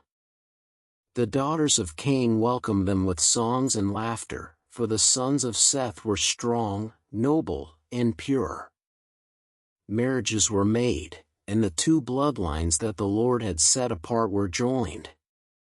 The people rejoiced, thinking peace had come at last, but heaven mourned, for with this union came the mingling of faith and corruption. The sons of God, as the people of Seth were called, began to forget their calling. Their altars grew cold, their prayers became rare. They spoke less of the Creator and more of their own greatness. From these unions were born children mighty and fierce, the Nephilim, men of strength and renown. They were tall, skilled in war, wise in craft, and feared by all. The people called them heroes, the mighty men of old, and sang songs of their deeds. But the Lord saw that their hearts were filled not with justice but with pride. They used their power to rule, not to serve, to conquer, not to protect. the earth once again began to tremble beneath the weight of man's ambition. In those days, violence filled the world. Cities rose quickly and fell on fire. Kings declared themselves divine, and the people bowed to them. The Nephilim built fortresses of stone, forged weapons of bronze, and commanded armies that stretched across the plains. They hunted beasts and men alike, delighting in their strength. They taught the people of Seth's line the arts of war, and soon even the righteous learned to fight. The song of creation had turned once more into the clamor of conquest. Yet even in the darkness, one man still walked with the light. His name was Enoch, of the seventh generation from Adam through Seth. From his youth, he sought the Lord with all his heart. While others built cities, he built altars. While others gloried in their strength, he gloried in obedience. He walked through the valleys at dawn, his steps guided by prayer, and it was said that the presence of God was near him as it had been with Adam in the beginning. When Enoch spoke, the wind hushed to listen. He warned the people, saying, "The Lord sees the corruption of the earth, and his patience shall not last forever. Turn back before the flood of his wrath rises upon you." Some mocked him, others feared his words, for his face shone with a peace unknown to mortal men. Enoch saw visions of what was to come. He saw the sons of men building towers to touch heaven, and the sons of God bowing before idols. He saw the flood of evil rising higher than the mountains and the Spirit of the Lord withdrawing his breath. In his visions, he beheld judgment and mercy intertwined, a world destroyed but a seed preserved. "The Lord is not blind," he said. "He will not let his creation perish without purpose." Enoch's words spread among the few who still believed, and they began once more to seek the Lord. But their number was small, and the world around them grew ever darker. Enoch continued to walk with God, year after year, until his faith became something greater than flesh could bear. One evening, as the sun set beyond the hills, he climbed the mountain where he often prayed. The sky was quiet, painted in gold and crimson. Those who followed him watched from below, and they saw light descend upon him, not of fire, but of glory. A sound like a whisper and a thunder filled the air, and Enoch was gone. His body was not found, for God had taken him. The people stood in awe, knowing they had witnessed a mystery. Some fell to their knees, crying, "The Lord is still with us." Others turned away, hardened in their hearts, saying, "It was only illusion." But from that day on, those who believed spoke of Enoch as the man who walked so closely with God that death itself could not touch him. After Enoch was taken, his son Methuselah remained among the people, carrying his father's warnings. He lived longer than any man before or after, his life a symbol of God's mercy stretched to its limit. "As long as I live," he said, "the flood will not come." But even his great age could not stop the tide of corruption. The Nephilim grew stronger, the kings more wicked. Blood was shed upon every altar, and the cries of the oppressed rose to heaven. The Lord looked upon the earth and saw that the wickedness of man was great, that every imagination of his heart was only evil continually. And the Lord was grieved that he had made man on the earth, for the beauty he had formed was drowning in sin. Yet among the chaos, one family still remembered. They prayed at dawn, they honored the Creator, they kept the laws written not on stone but on conscience. From that line would rise the one chosen to build salvation with his hands, a man named Noah, the son of Lamech, the great-grandson of Enoch. He was yet a child when his mother looked upon him and said, this one shall comfort us from the toil of our hands. And though the world around him darkened, the Lord's favor rested upon him, unseen but sure. Thus the age of Enoch passed, and the age of Noah began to dawn, the final chapter before judgment. The sons of God had forgotten their calling, the daughters of men had ensnared them with beauty, and the earth was filled with violence. But in one household, faith still flickered, like a single flame in the wind. The eyes of the Lord watched that flame, and in his heart, mercy began to move once more. The corruption of the earth. The days of peace had vanished from the memory of man. The sons of God who once sang at the dawn of creation now filled the world with noise and chaos. The Nephilim ruled over the valleys, mighty men of strength and cruelty, and their names were carved upon stones as gods among mortals. Cities multiplied, each greater and prouder than the last, their towers scraping the heavens while their hearts sank into dust. Blood stained the ground once more, and the cries of the oppressed rose to the skies. The Lord looked upon the earth, and what he saw pierced his heart. Every thought of man's heart was only evil continually. Mercy was fading, yet still it lingered, waiting for one heart that would remember. The descendants of Cain had forgotten humility, and now even the line of Seth followed after them. The holy men of old were gone, their altars abandoned, their prayers silenced beneath the laughter of revelry. Men took wives as they pleased, hoarded wealth, and turned the weak into slaves. They built idols of silver and gold, and to these lifeless figures they bowed. In every street, music and violence mingled, in every house, greed ruled over gratitude. The earth was rich in harvest but poor in spirit, for men no longer thanked the one who sent the rain. Even the children were taught not of God but of glory. They were trained to conquer, not to serve, to desire, not to love. The air itself seemed heavy with sin. Among the great cities, the most powerful was Shalmar, ruled by a king named Aramon, a descendant of the Nephilim. His strength was legend, his cruelty unmatched. He called himself the voice of the gods and demanded worship from all his subjects. Beneath his throne lay the spoils of countless wars, gold, ivory, blood. He decreed that all men must offer tribute to his name each new moon. Those who refused were cast into the fire.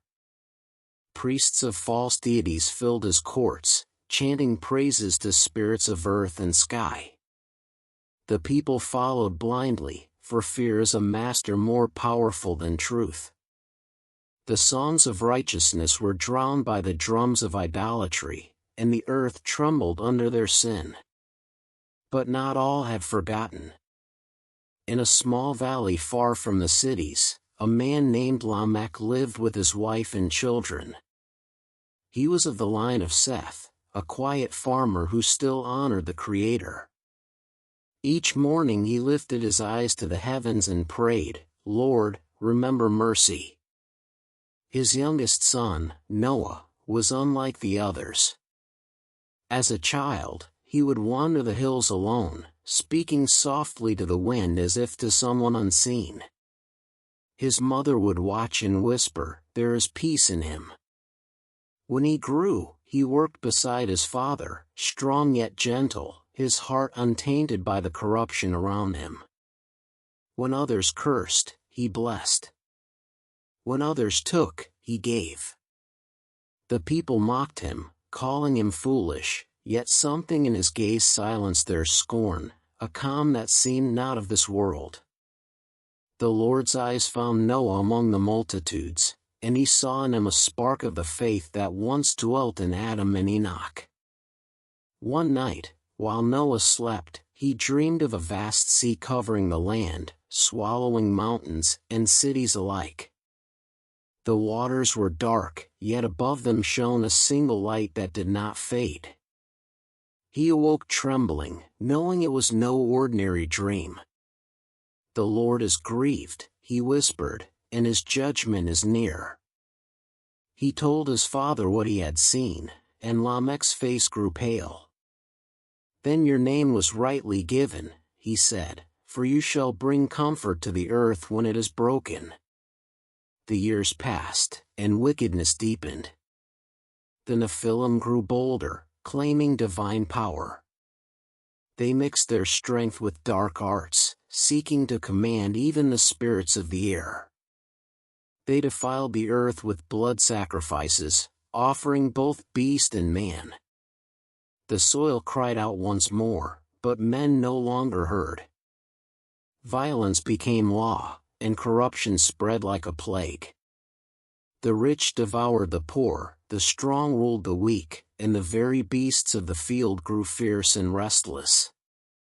Even nature seemed to groan beneath the weight of sin. Storms raged without warning, rivers overflowed, and the seasons turned strange.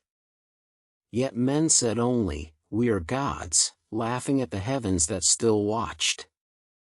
Then came a day when the Spirit of the Lord no longer walked among them. The air that once carried his whisper was silent. The sky dimmed though the sun still shone, and a deep unease settled over creation. The righteous few who still prayed felt the absence like a wound. They cried out, "Lord, where are you?" But no answer came, for his patience had reached its end. Yet mercy had not died, it had found a vessel.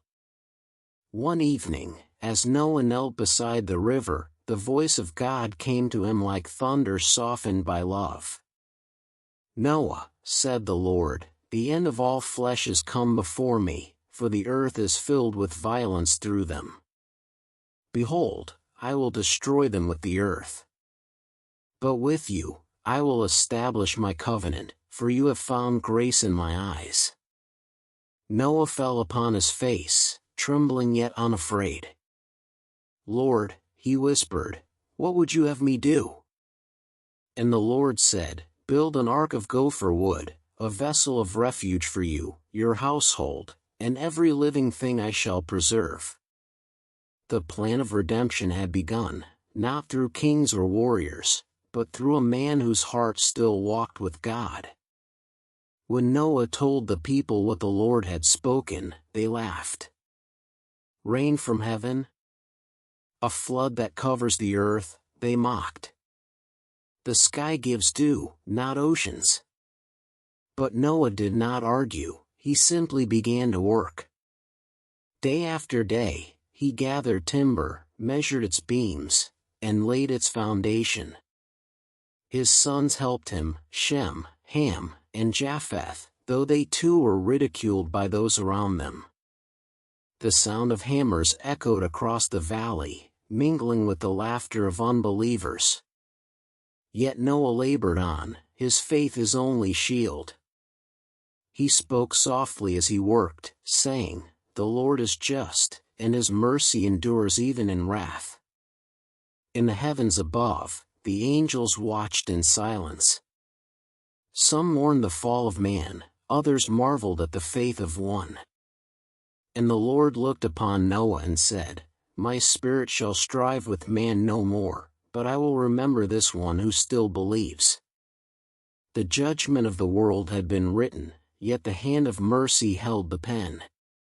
The rain had not yet fallen, but the clouds were already gathering, unseen.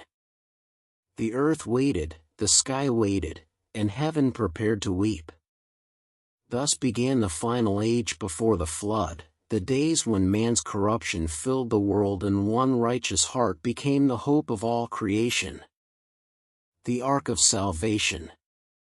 The morning light broke softly over the hills, but for Noah, the dawn carried weight, not warmth. The words of the Lord still echoed in his heart, "Build an ark of gopher wood." He rose before the sun and stood upon the hill overlooking the valley, his hands resting upon the rough timber he had gathered. The land lay peaceful before him, but he knew that peace was an illusion soon to end.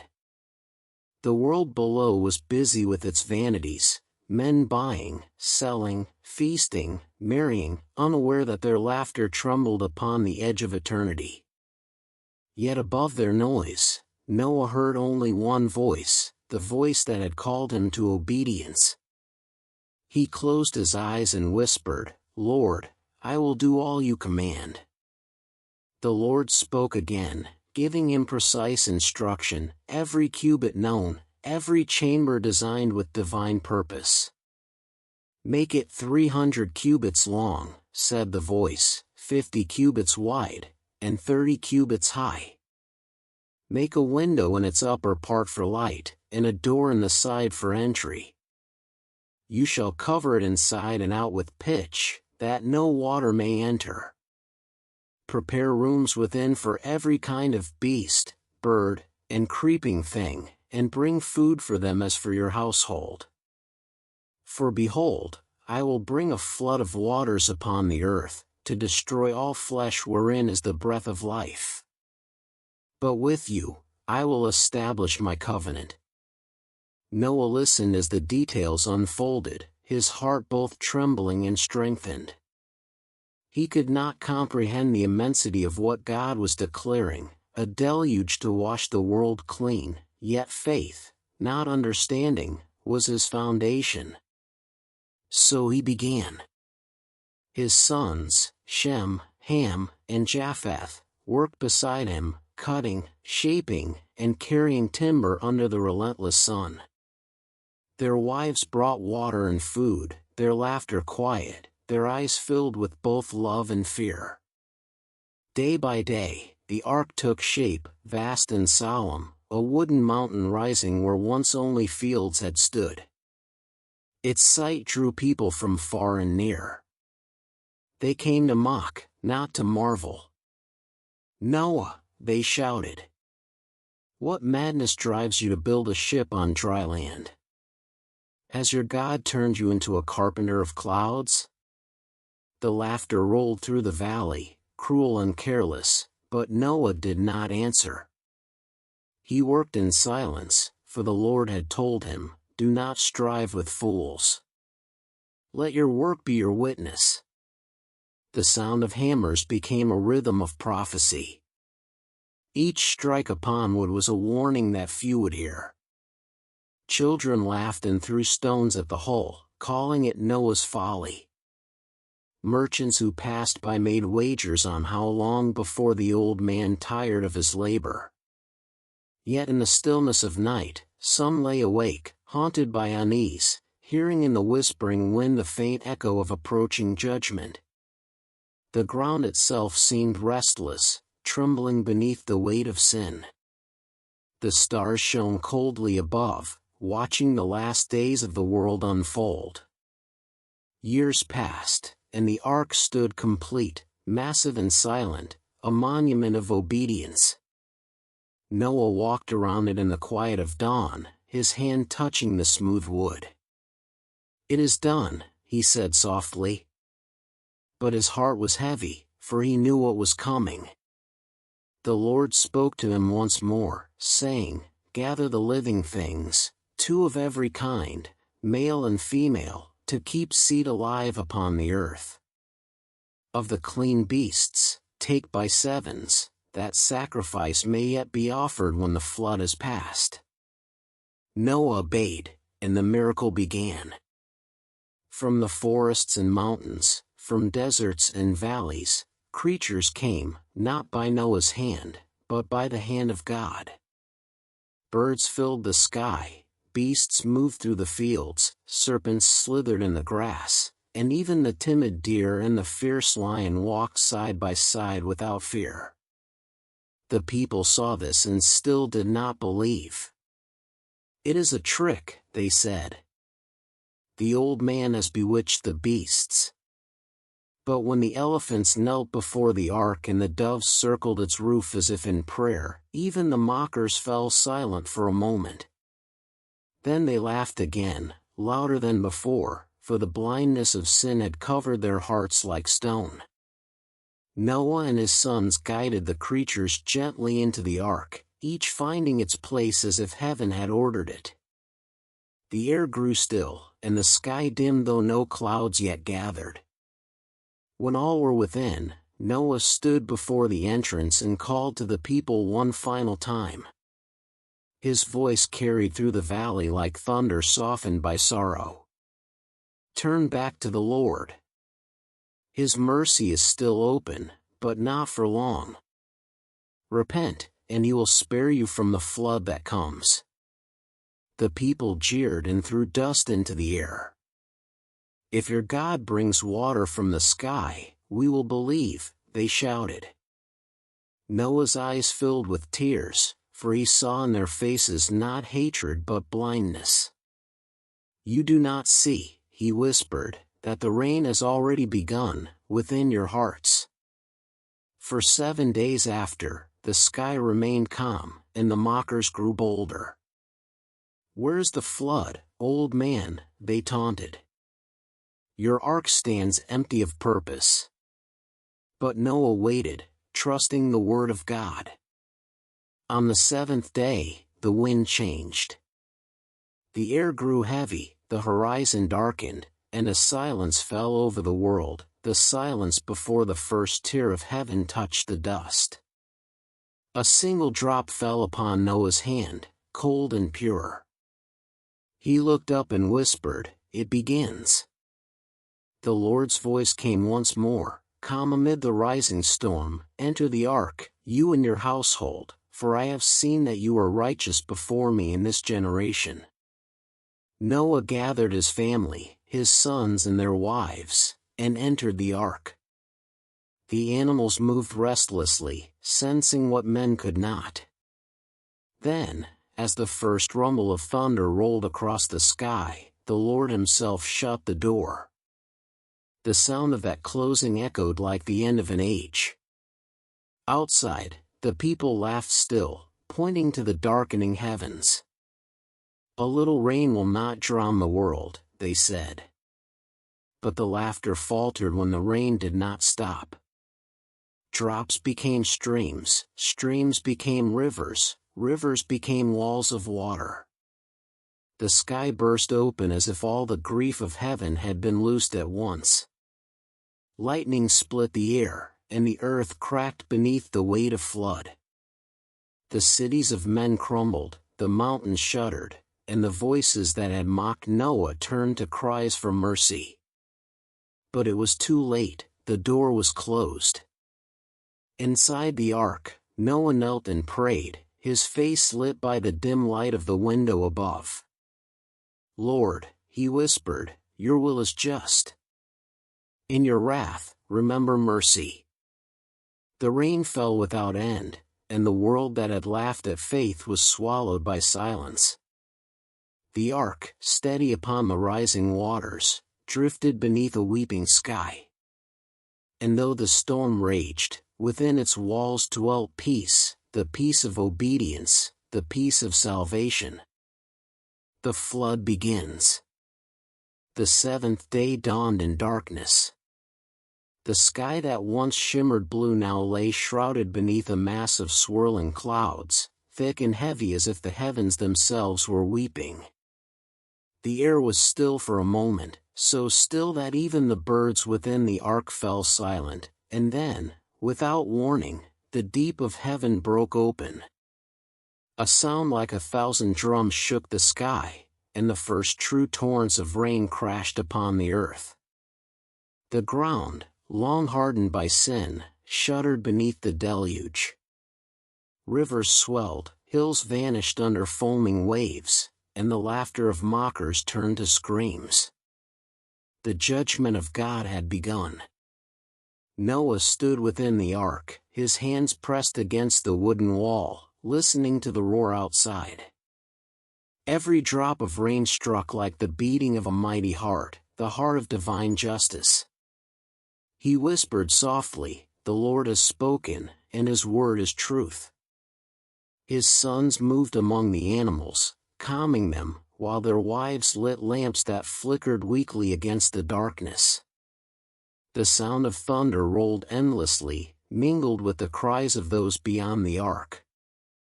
They beat upon its sides, calling Noah's name, begging for entrance, but the door, sealed by God's own hand, would not move. Noah wept, his heart breaking for them, but obedience was his only refuge.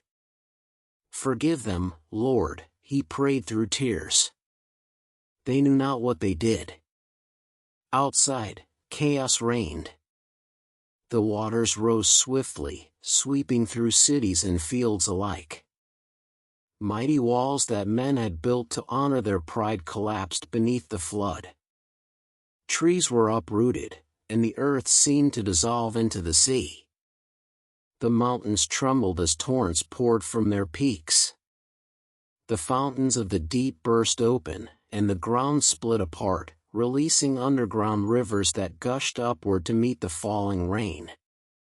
Lightning tore the sky, revealing for brief moments the ruin below, people clinging to rooftops, beasts fleeing in terror, temples crumbling under the wrath of heaven. The world that had defied its maker now drowned in its own corruption. Days passed, and still the rain did not cease. 40 days and 40 nights, the waters fell without mercy. Inside the ark, the air was thick and warm, filled with the sounds of living creatures, the lowing of oxen, the bleating of sheep, the flutter of wings. Yet even amid the noise, a holy calm lingered.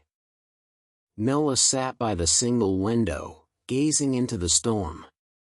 The sky was a rolling ocean of gray, and lightning flashed like swords across its depths. The ark swayed gently at first, then more violently as the waters rose.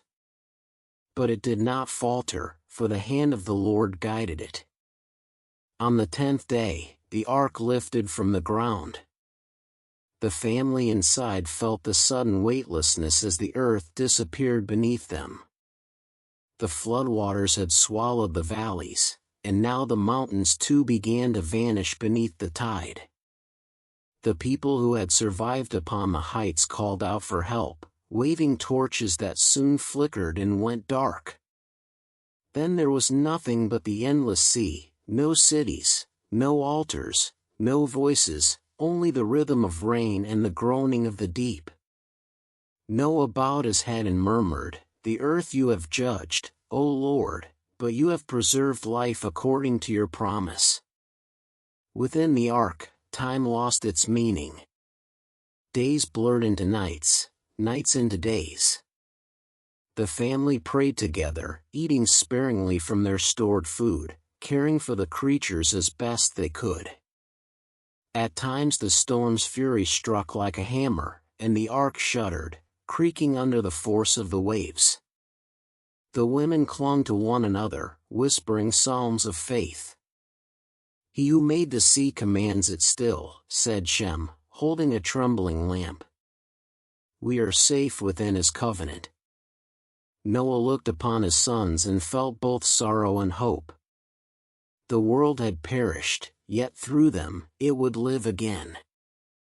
As the 40th day ended, the rain finally began to weaken. The roaring sky grew quiet, and the last drops fell like tears upon the vast expanse of water. A silence followed, deep, endless, almost holy. Noah rose and opened the small window, letting in the faintest breath of cool air. Before him stretched an ocean that covered all things. Not a tree nor a mountain remained in sight, only the soft rolling of the waves beneath a gray horizon. The ark floated gently, alone yet steady, like a cradle upon the face of the waters.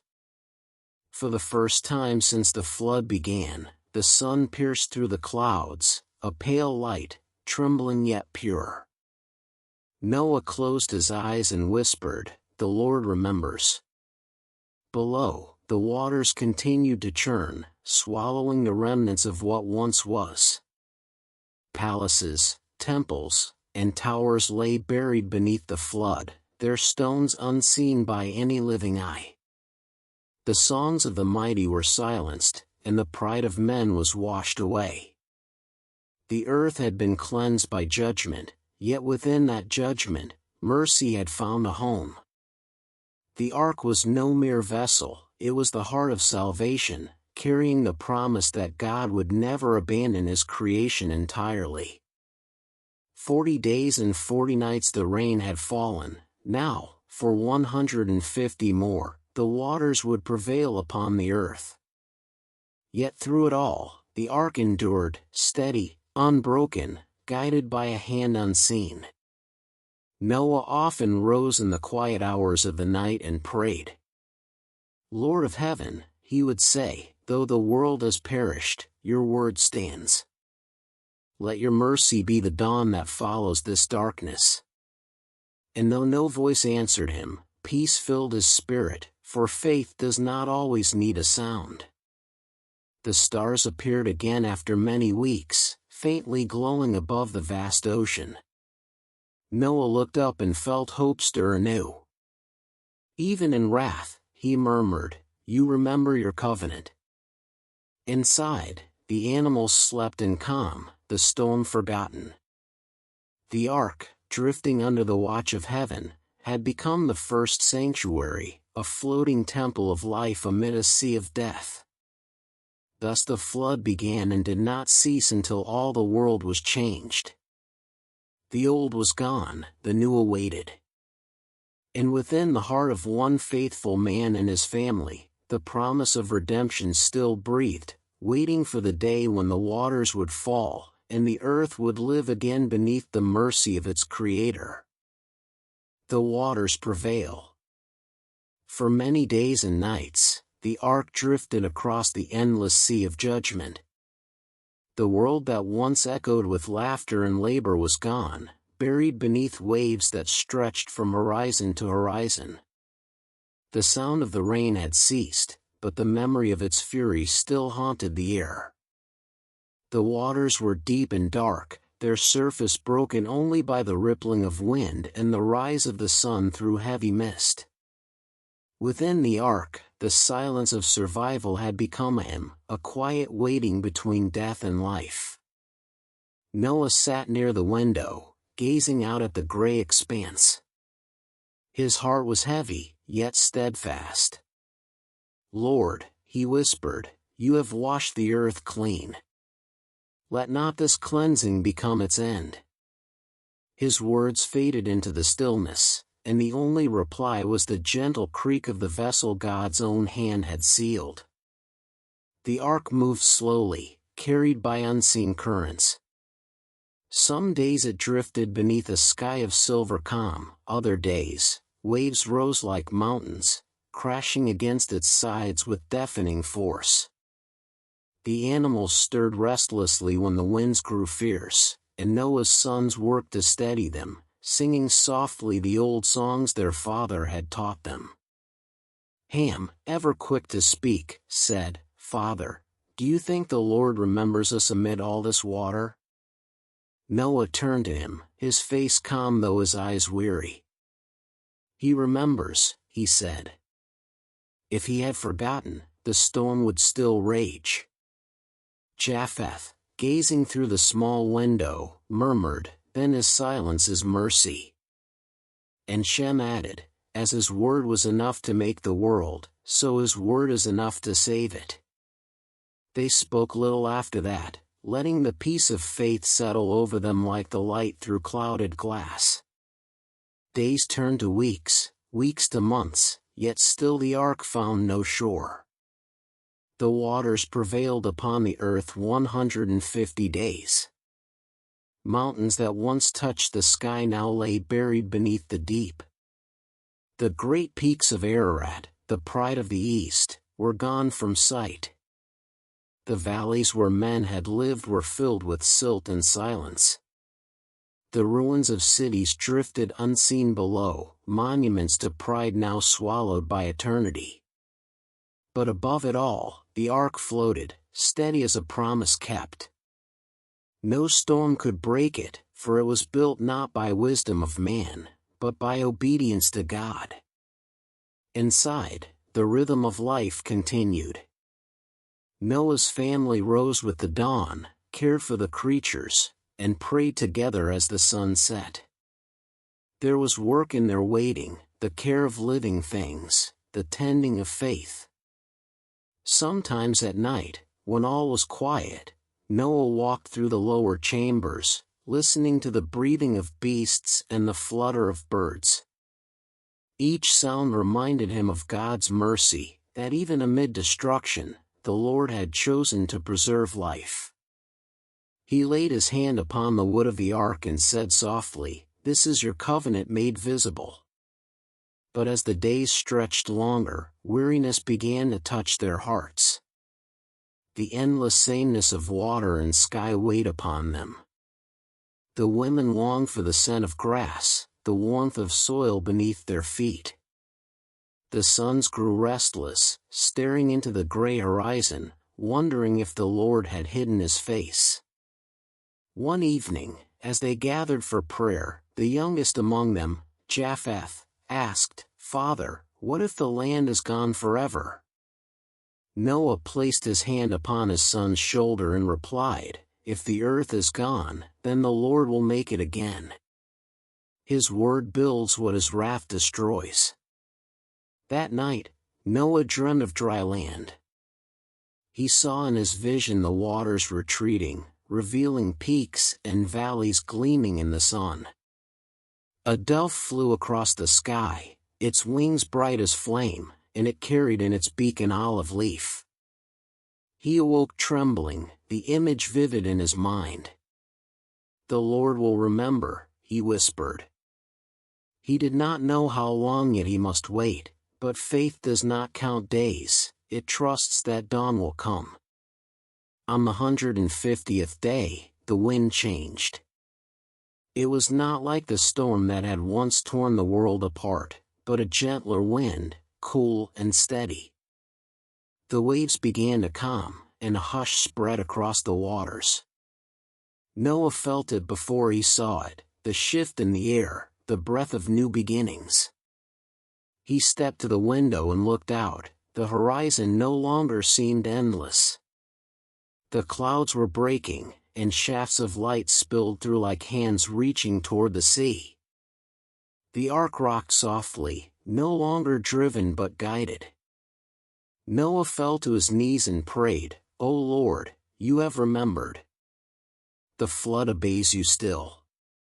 Days later, the sound of the waters changed. No longer the deep roar of an unbroken sea, but the softer murmur of rivers and streams. The ark struck something solid beneath, and for a moment the family gasped in fear. But the vessel did not break, it rested. "It is land," said Shem, pressing his ear to the wood. "The Lord has brought us to his mountain." The ark had come to rest upon the mountains of Ararat, though their peaks were still hidden by mist. Noah wept with joy, for the long night of the world was ending. For many weeks, they waited still, watching as the waters slowly began to recede. The air grew warmer, the light more golden. The scent of damp earth rose faintly through the cracks, and the hearts of all within the ark stirred with longing. The doves cooed softly, as if knowing their time to fly was near. Noah closed his eyes and breathed deeply, the first true breath of hope he had felt in months. "Soon," he said. "Soon, the ground will remember our footsteps." Outside, the world was silent but not dead. Beneath the retreating waves, seeds lay hidden, ready to bloom when the sun touched them again. Trees waited to stretch their arms to the sky, flowers to open their faces to the light. The covenant of life, though buried beneath judgment, had never been broken. And the Lord, looking down from heaven, remembered Noah, and every living thing within the ark. His mercy stirred the winds, his word commanded the waters to fall, and the deep began to yield. The flood had done its work, it had erased sin's dominion, but not love's promise. Thus the ark rested upon the quiet peaks, and the world that had perished gave way to one reborn. The silence that followed was not the silence of death, but of expectation, the pause before a new creation would breathe again beneath the eyes of God. The raven and the dove. The ark lay resting upon the quiet slopes of Ararat, surrounded by mist and silence. The roar of the flood had faded into memory, leaving only the gentle sound of water whispering against its sides. Days passed in stillness, and though the air was heavy with peace, Noah's heart burned with anticipation. He longed to see the face of the earth again, to feel soil beneath his feet, to breathe the scent of life rising from the ground. Each dawn, he stood by the small window, peering out into the pale fog that cloaked the mountains. He could not yet see land, only the endless silver of retreating water. Yet faith whispered what eyes could not confirm: the Lord had begun to renew the world. Inside, the animals stirred restlessly. The lions paced, the doves cooed, and the oxen shifted their weight as though sensing that their confinement would soon end. Noah's sons tended to them, their faces brighter now that the thunder of wrath was gone. "The storm has ended," said Shem one morning, "but will the earth ever smile again?" Noah placed his hand upon his son's shoulder and answered, "When the Lord commands the waters to return, the earth will rise as it once did from the deep. What he buried in judgment, he will uncover in mercy." And so they waited, their patience a quiet act of worship. The sun began to shine more warmly through the clouds, and the mists that had hidden the mountains started to lift. From the window, Noah could now see the faint outline of peaks, dark and sharp against the horizon. His heart leaped with hope. "The waters are falling," he said softly. "The Lord remembers." But still, the valleys lay submerged, and the ark remained upon its resting place, surrounded by a sea that glimmered like glass. 40 days more he waited, watching each sunrise with prayer, until at last he resolved to send forth a messenger into the unknown. He reached into the cage of the black raven, whose restless eyes gleamed with hunger for open air. "Go," said Noah, lifting it into the wind. "Fly and see what the Lord has done." The raven stretched its wings and soared into the gray sky, circling the ark before disappearing into the mist. Days passed, and Noah watched for its return, but the raven did not come back to rest. It flew back and forth across the waters, finding no peace, feeding upon what floated in the flood. It became a symbol of the restless soul, searching, never settling, forever circling the ruins of a world that had been. Noah watched it fade into the distance and sighed. "The raven wanders where there is death," he murmured. "But life has yet to bloom." So he turned to another, a small white dove, pure and gentle, trembling in his hands. "Go, little one," Noah whispered. "Find for us a sign of peace." The dove flew into the light of morning, its wings bright against the gray sky. Noah stood at the window long after it vanished from sight, his heart lifted by the thought that somewhere beyond the mist, the world was breathing again. All that day he waited, eyes fixed on the horizon, listening for the faint beat of wings. But as night fell, the dove returned, weary and empty. It fluttered to the window, and Noah reached out to gather it in. "Rest, little one," he said gently. "There is still no place for your feet." He placed it back in its nest, and for 7 more days he waited, his hope patient but unbroken. When the 7th dawn came, Noah released the dove once more. This time, the air felt different, warmer, filled with the scent of earth. The fog was thinner, the light golden. The dove rose high, circling the ark before flying toward the horizon. Hours passed, and the sun dipped low.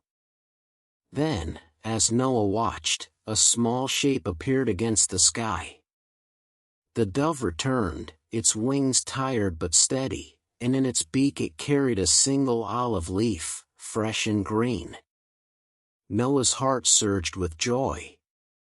He took the tiny branch from its beak and held it close, his eyes filled with tears. "Blessed be the Lord," he whispered, "for the earth lives again." His sons gathered around him, and even the animals seemed to stir with new energy, as if they too understood the meaning of the sign. The olive leaf, simple, small, yet greater than any crown, was proof that mercy had triumphed over wrath. That night, Noah placed the leaf upon the altar he had built within the ark. Its scent filled the chamber as he prayed, "O Lord, you have not forsaken the work of your hands. You have turned judgment into renewal. Let our hearts be as this branch, living again after the storm." His words were met with silence, but within that silence was peace.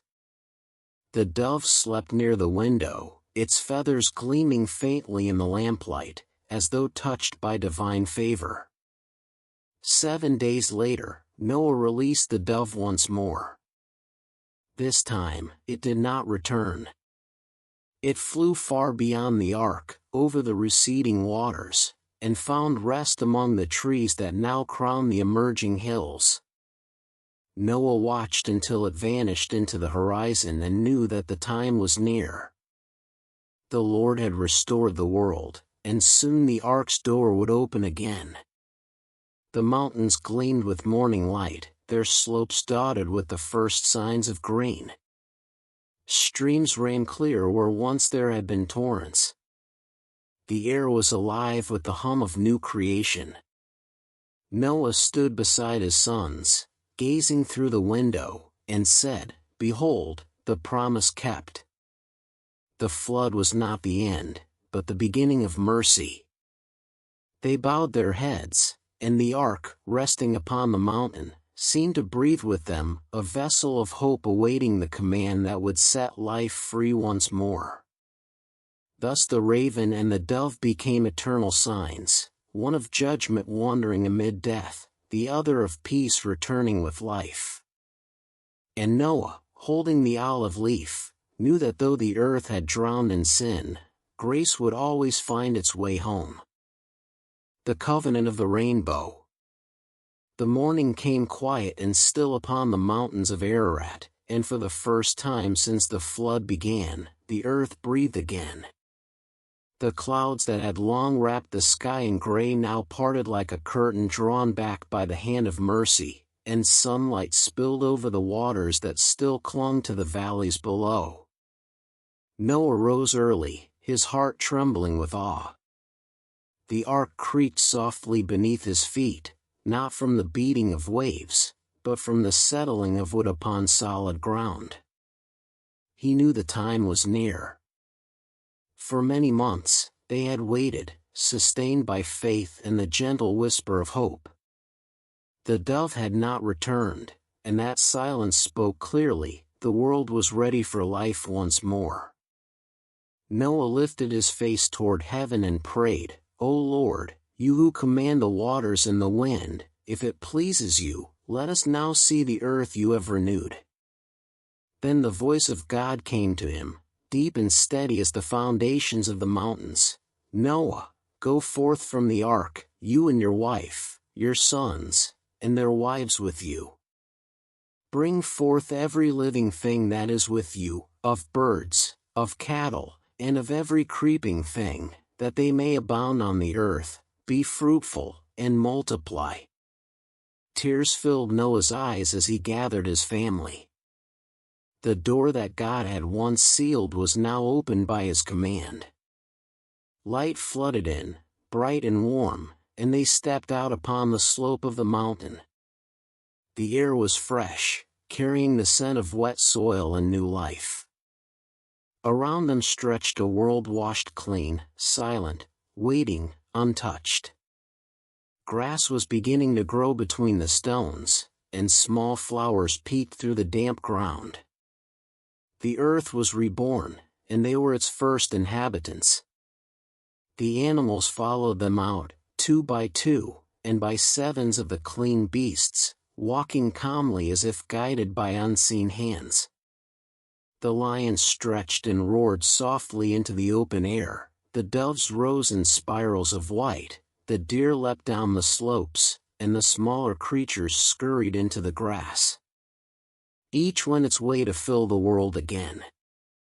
Noah watched them go, and his heart swelled with gratitude. Then he built an altar of stone upon the mountain, the first altar on the renewed earth. Upon it, he laid an offering of the clean beasts and the purest of the flock, and the smoke rose into the morning sky like prayer made visible. The scent of it drifted upward, and the Lord smelled the sweet savor of faith. And the Lord said in his heart, "Never again will I curse the ground because of man, though the imagination of his heart is evil from youth. Never again will I destroy every living thing as I have done. While the earth remains, seed time and harvest, cold and heat, summer and winter, day and night shall not cease." The wind stirred softly through the valleys, and the smoke of Noah's sacrifice mingled with the clouds. Noah knelt beside the altar, his hands raised. "You are merciful, O Lord," he said. "You remember mercy even after wrath. You destroy not to end, but to begin again." His sons bowed beside him, and their voices joined in worship, the first song of thanksgiving upon the new earth. Then God spoke again to Noah and to his sons, saying, "Be fruitful and multiply, and fill the earth. The fear and awe of you shall be upon every beast of the field and every bird of the air. Every moving thing that lives shall be food for you, even as the green herbs have I given all things.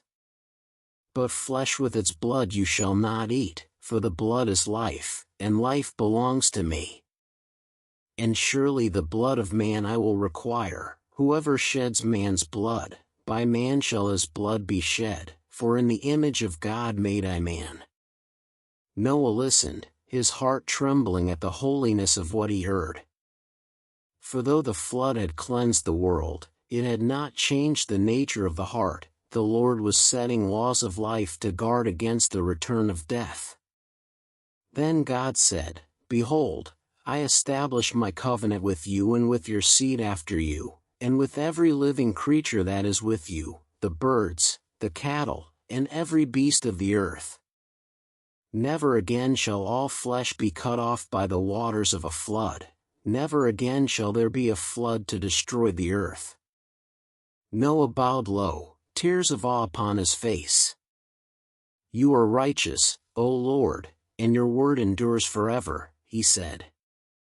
The wind grew still, and the sky deepened into a pure blue. Then, from the east, where the light of morning gathered, a soft radiance spread across the heavens, and in that light appeared a bow of many colors, shining with glory that no man had ever seen. It arched across the sky, stretching from mountain to mountain, like a bridge between heaven and earth. The family stood silent, their faces lifted in wonder. The air seemed to hum with peace, and even the animals paused as though in reverence. And the Lord said, "This is the token of the covenant which I make between me and you and every living creature. I set my bow in the cloud, and it shall be a sign of the covenant between me and the earth. When I bring clouds over the earth and the bow appears, I will remember my covenant, and the waters shall never again become a flood to destroy all flesh." The colors shimmered, crimson, gold, sapphire, and emerald, woven together by light itself, a crown for creation. Noah gazed upon it and felt the weight of hope greater than fear. The flood was not the end of God's story with man, but a chapter of mercy written in rain and sunlight. As the rainbow faded into the bright sky, Noah turned to his sons and said, "The Lord has bound heaven to earth once more. Each time the bow appears, our children's children shall remember that his mercy is greater than his wrath." They nodded, and their hearts filled with peace. For though the world had been swept away, God had planted in its place a promise that no storm could wash away. The air smelled of rain and new life, and the sound of the river below whispered like a hymn. The flood was gone, the covenant remained.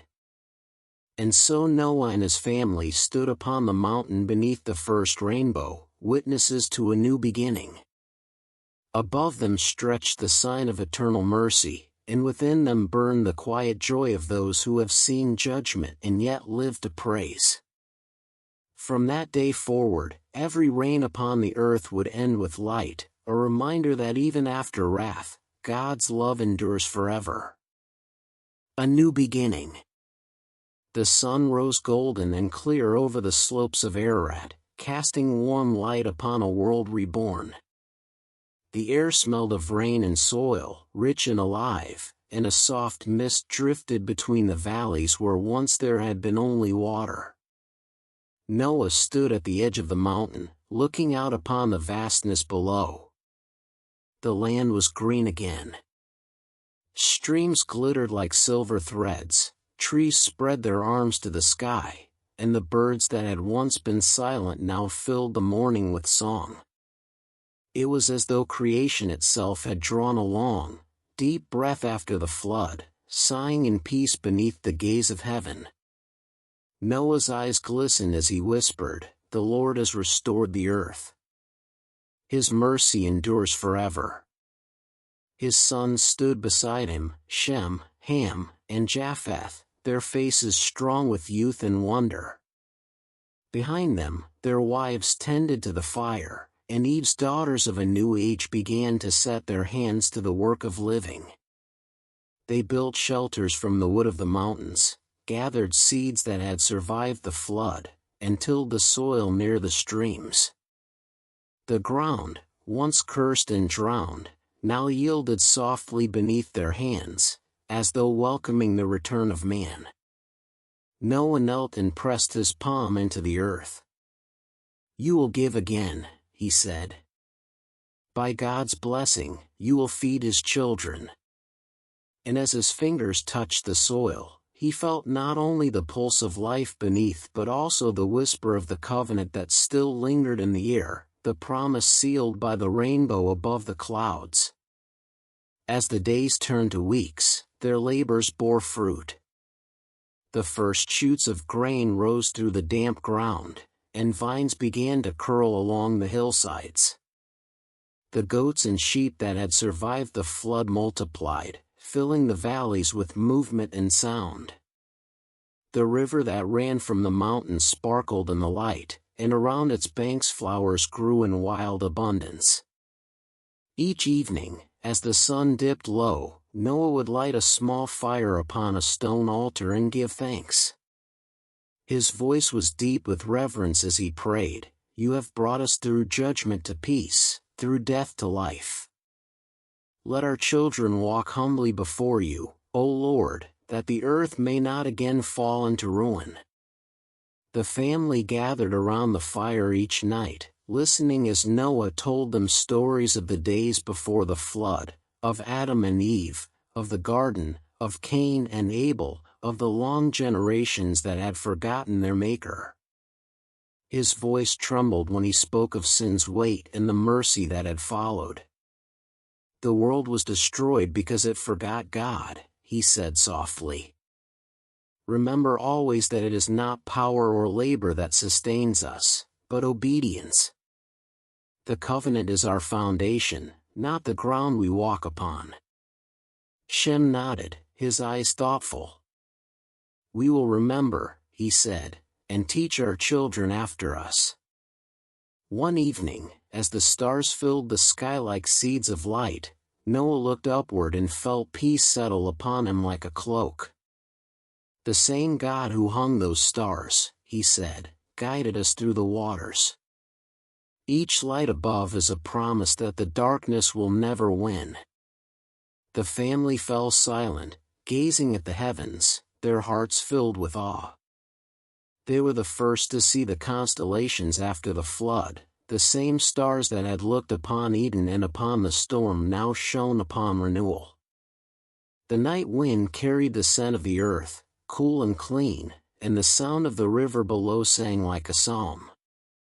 Time moved gently in those days. The sons of Noah built homes for their families and began to settle in the valleys below the mountain. Shem planted vineyards along the hillside, Ham tended flocks that grazed by the river, and Japheth gathered stones to raise walls for shelter. Each man found joy in his work, and together they shared in the peace of new beginnings. Noah often walked among them, his staff in hand, blessing their labor. Remember, he told them, that the earth is not ours, but the Lord's. What we hold is given. What we build must honor him. His sons listened, though each in his own way, Shem with reverence, Japheth with curiosity, and Ham with a restlessness that stirred quietly within him. The seasons changed, and with them came the sweetness of growth. Spring melted into summer, and the first harvest ripened. The family rejoiced as they gathered their grain and fruit, singing songs of praise to the Lord. Noah built a larger altar upon the hillside, and there he offered the first fruits of their labor, saying, "As you gave life to the world, we give back the work of our hands." Smoke rose into the sky once more, not in fear as before the flood, but in joy. It was a sign that faith had survived the storm and taken root again in the soil of creation. Yet even amid peace, Noah's heart was thoughtful. He saw in his sons the seeds of all mankind, good and evil, obedience and pride. He knew that though the world was washed clean, sin still lingered in the hearts of men. "The flood has ended," he said quietly one night to his wife, "but the battle between light and darkness will never end until God himself restores the heart of man." She looked at him with quiet strength and answered, "Then we must teach our children to walk in his light, for the promise will live through them." And so they did.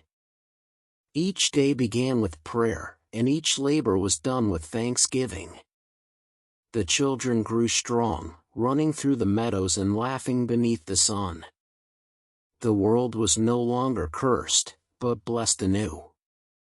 Every sunrise was a reminder of the covenant, and every storm that passed left behind the bow of colors that sealed heaven's promise. When the rainbow appeared again across the sky, the family would stand in silence, their hearts lifted in gratitude. Noah, now gray and wise, often sat by the river and watched the reflection of that rainbow ripple across the water. "The earth is healed," he would whisper. "The Lord has made all things new." And though he knew that mankind would one day forget again, that pride would rise, and sin would spread, he also knew that God's mercy would never fade.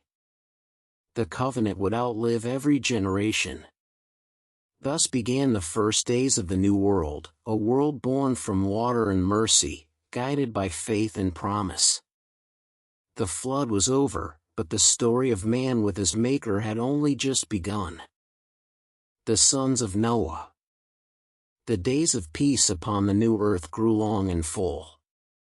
The rivers sang through the valleys, the forests rustled with life, and the sound of children's laughter began once again to echo across the land. From the family of Noah came the seed of all who would dwell upon the earth, and from his sons the generations of nations would spring. Yet as the fields bloomed and the vineyards ripened, the hidden nature of man also stirred beneath the calm, for though the flood had washed the world clean, the heart of man still carried the shadow of Eden's fall. Noah, now old and wise, watched his sons with a father's love and a prophet's discernment. He saw in each of them the shaping of the future, faith, ambition, and folly intertwined like the roots of a young tree. Shem, the eldest in spirit though not in birth, was thoughtful and steady. His eyes held the depth of faith, and his words were few but firm. He built his home nearest the altar and often prayed beside his father, learning the ways of the covenant. Ham, bold and restless, loved the earth's richness, its vines, its fruit, its pleasure. His laughter was loud, his steps quick, his heart eager for life's sweetness. Japheth, gentle and wise, loved the sky and the open field. He would climb the ridges to watch the sunrise and spoke often of the vastness of creation. Together they worked, yet within them lay the seeds of paths that would soon part. One season, when the vineyards bore their first full fruit, Noah rejoiced and said, "The Lord has blessed the soil. Let us gather the grapes and make wine to honor him." They harvested the clusters, pressing them by hand until the sweet juice filled the jars. Noah, weary from labor, drank of the wine and found joy in its warmth. But the wine was strong, and age had made him fragile. That night, in his tent, he drank deeply, and his heart grew light. The old man, who had endured the wrath of the flood, now lay uncovered in his sleep, unaware of his nakedness. Ham entered his father's tent and saw him lying uncovered. Instead of turning away in respect, he laughed and went out to his brothers, saying mockingly, "Come see the Father of righteousness who cannot stand upon his feet." His words were sharp, cutting where reverence should have been. But Shem and Japheth were grieved. They took a garment upon their shoulders, walked backward into the tent, and covered their father without looking upon his shame. Their hearts were heavy, for they knew that mockery had no place in the house of the man whom God had chosen to save the world. When Noah awoke and learned what had been done, sorrow filled him like a storm. He called his sons before him, his face stern with grief. "Shem," he said, "your heart has honored the covenant. Japheth, your mercy has pleased the Lord. But Ham," he said, his voice trembling, "you have looked upon your father's shame and turned it into laughter. You have sown dishonor where you should have sown respect. Therefore the seed of your house shall bear the fruit of your mockery. Canaan, your son, shall serve the tents of his brothers." Ham lowered his eyes, and silence filled the camp. The wind passed through the trees like a sigh of judgment. Yet even in his anger, Noah's heart wept. "Let this not be forever," he prayed silently. "Let mercy find even those who fall." Afterward, Noah blessed his sons. "Blessed be the Lord, the God of Shem," he said, placing his hand upon the eldest. "Through you shall the covenant flow, and from your line shall come the nations of faith. May Japheth dwell in your tents, and may his borders be wide and his people many. And may the Lord bless the house of Ham, that it may yet learn humility and serve with wisdom." His words became prophecy, shaping the destinies of the world's tribes and kingdoms. As the years passed, the sons of Noah spread outward from the mountain. Shem dwelled in the lands of the east, among the rivers that would one day cradle great nations. From him would come the people who remembered the covenant, the Hebrews, the Assyrians, the men of faith who would keep alive the knowledge of the one true God. Japheth journeyed north and west, to the wide plains and far coasts, where his descendants would become the peoples of distant lands, the Greeks, the tribes of the isles, the great nations of the earth. Ham went south, to the warm valleys where the sun burned bright and the rivers ran deep. From his line came the mighty builders of cities, the kings of Egypt, the warriors of Canaan, and the merchants of Tyre. Thus the world began again, 3 streams flowing from one spring, each carrying the mark of their father and the will of their maker. Though they were bound by blood, their destinies differed, for the hearts of men are as varied as the lands they inhabit. Shem's line would carry the light of promise, Japheth's the breadth of wisdom, and Ham's the burden of toil, yet all would remain under the same sky of mercy, the same rainbow that bound heaven and earth. Noah lived long after the flood, watching generations rise and fill the land. His beard grew white as snow, his eyes dim but still filled with peace. Often he would sit by the altar and gaze toward the heavens. "The Lord has kept his covenant," he would say. "The earth has not been destroyed again, though man has not changed. His mercy endures, for his purpose is not yet finished." When the days of Noah were complete, he blessed his children one last time. "Walk humbly before the Lord," he told them. "Remember that it was not our hands that saved us from the waters, but His. Obedience is the ark that will carry you through every storm." Then he closed his eyes, and his spirit returned to the God who had walked with him since the first dawn after the flood. His sons buried him upon the slope of the mountain, where the wind still whispered through the trees, and above his grave the rainbow often shone after rain. And so ended the days of Noah, the man who found grace in the eyes of God. From his sons came all the peoples of the earth, each bearing the echo of that grace. The world was alive again, filled with promise and peril, and the covenant still stretched across the sky, bright as the hope of redemption yet to come. The Tower of Pride. Generations passed after the death of Noah, and the sons of his sons filled the valleys and plains. The world, once empty and silent, now teemed with people and laughter, with music and labor, with the sound of hammers and the hum of harvests. From the mountains of Ararat, they spread across the lands, building cities and altars, planting vineyards and trading from river to river. The earth seemed healed, but in the hearts of men, pride began once more to take root. The memory of the flood faded like mist beneath the sun, and though the rainbow still shone after the rain, few remembered what it truly meant. They saw its beauty, but not its warning. Among the plains of Shinar, where the rivers met and the soil was rich, the descendants of Noah gathered in great number. They spoke one tongue, and their unity gave them strength. They were builders, dreamers, men of skill and ambition. "Let us make a city for ourselves," they said, "and a tower whose top shall reach to the heavens.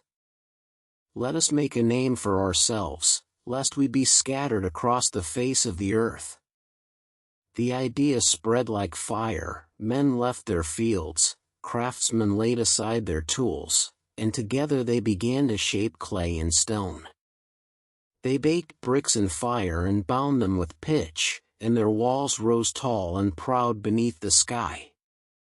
At first, the tower was a marvel, a symbol of human triumph, of hands working together, of progress and might. But as the tower grew higher, so too did the pride of its builders. "Look what man has made," they cried. "We need not the God of Noah to reach the heavens. We will climb to the throne of the sky ourselves." They built not in faith, but in defiance. Their songs turned from praise to boasting, and the name of the Lord was spoken less and less among them. Upon the summit of their rising tower, they carved symbols of the sun and stars, bowing to the creation instead of the Creator.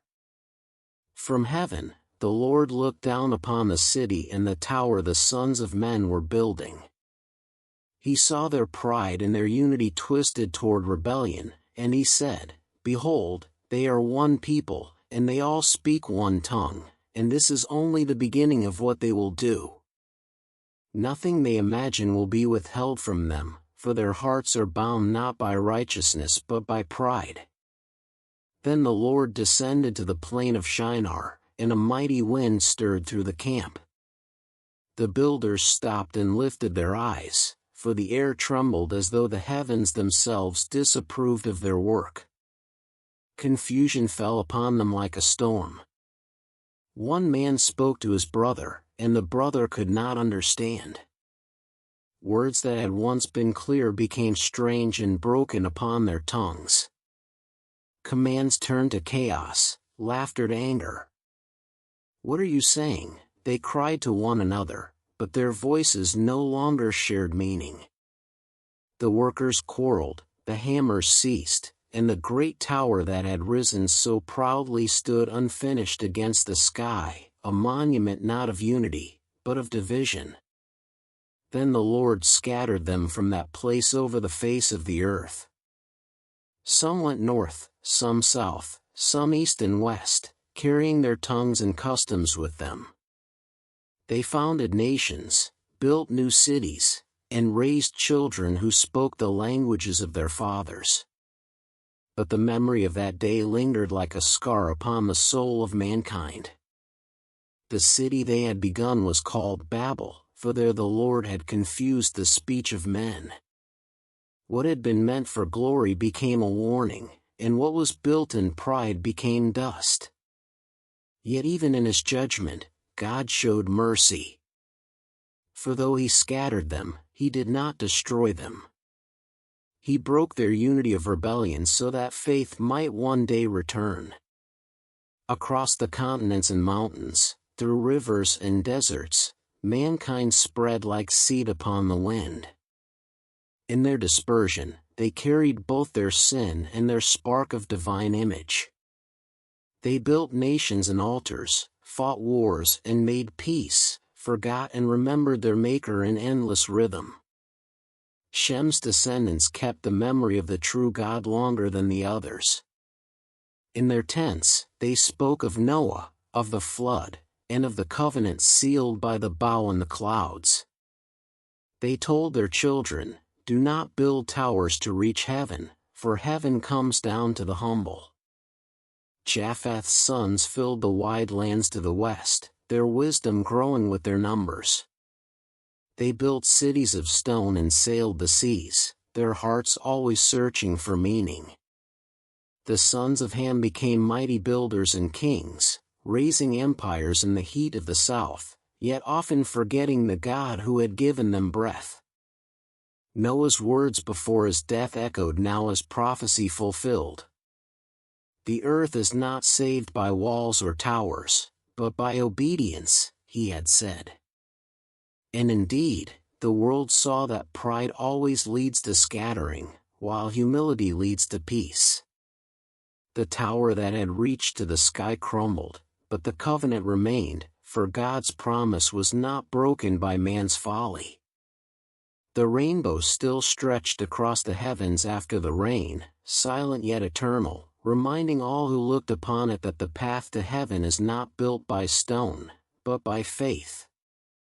Years later, as the nations grew and multiplied, the people forgot the language they had once shared, but the story of Babel endured. Parents told their children how their ancestors had once tried to climb into the sky, and how the Lord had taught them humility through confusion. And in that story, hidden like a seed beneath the soil, lay the truth that unity without righteousness leads only to ruin. The world was vast now, filled with tribes and tongues, yet above them all the same sun shone, the same stars burned, and the same God reigned. Though divided, mankind was still bound by one unseen thread, the memory of creation, the shadow of Eden, and the whisper of a promise yet to come. And so the tower of pride fell, but the plan of the Lord continued. From the scattered nations, he would one day call a man from the line of Shem, through whom all peoples of the earth would be blessed. The tower had crumbled, but the foundation of redemption had already been laid, not in the hands of man, but in the heart of God. The promise continues. The tower had fallen, and the dust of Babel settled slowly upon the earth. The voices of men were scattered to the corners of the world, their words now strange to one another, their hearts divided by distance and time. The plain of Shinar grew quiet, and the half-built tower stood like a scar against the sky, a monument to pride and a reminder of heaven's power. Where once men had dreamed of climbing to the throne of God, there now stood only ruin, overgrown by grass and silence. Yet from that silence, God was already shaping a new beginning. For though the nations were scattered, the covenant remained, carried like a hidden flame through the generations of Shem. The sons of Shem dwelled in the lands of the east, near the rivers that flowed from the mountains of Ararat. They built homes, tended flocks, and raised children who still spoke the name of the Lord with reverence. From Shem came Arphaxad, and from him generations that walked humbly before God, men who remembered Noah's altar and the bow that marked the sky. Among them, the story of creation and the flood was told from father to son, like a lamp passed through the ages. Remember, they said, that man's strength builds towers that fall, but God's word builds kingdoms that endure. And though the nations around them bowed to idols of stone and worshipped the stars, the sons of Shem kept faith in the unseen Creator who had once spoken light into the void. In time, among the descendants of Shem, there arose a man named Terah, who lived in the land of Uar. He was a maker of idols, like many in his generation, yet in his household was born a son who would change the world, Abram. The Lord looked upon Abram while he was still young, and though the people around him bowed to the sun and moon, Abram's heart was restless. He gazed at the heavens and saw not gods, but glory. There is one above all, he whispered beneath the stars. The one who made these lights must be greater than they. The Lord heard, for he was searching the earth for a heart of faith to carry the promise made to Noah, the same promise spoken in Eden, that through one seed, all nations would be blessed. The world had scattered, but not beyond God's plan. He watched the tribes grow and the tongues multiply, and though they wandered far, he knew each by name. In the mountains, in the deserts, in the forests, his spirit moved quietly, guiding the hearts of those who still sought truth. The rainbow still appeared after storms, and though many no longer remembered its meaning, heaven had not forgotten. It remained a silent sign in the sky, a covenant unbroken. As the years passed, the line of Shem grew long. The sons of men built kingdoms, fought wars, and chased glory, yet among them the memory of God flickered like a candle in the wind. Still, the flame did not die. When the night seemed darkest, the Lord spoke again, not through thunder or flood, but through promise. To Abram, he would one day say, "Leave your country and your father's house, and go to the land that I will show you. I will make of you a great nation, and in you shall all the families of the earth be blessed." The words were not yet spoken, but heaven was already preparing them, and the blood of faith that had flowed from Noah through Shem now pulsed within Abram's heart. The nations, unaware, moved beneath the gaze of the Almighty. The sons of Japheth filled the north and west, their ships cutting the seas and their tongues spreading far. The sons of Ham built their empires in the south, their temples gleaming in the sun.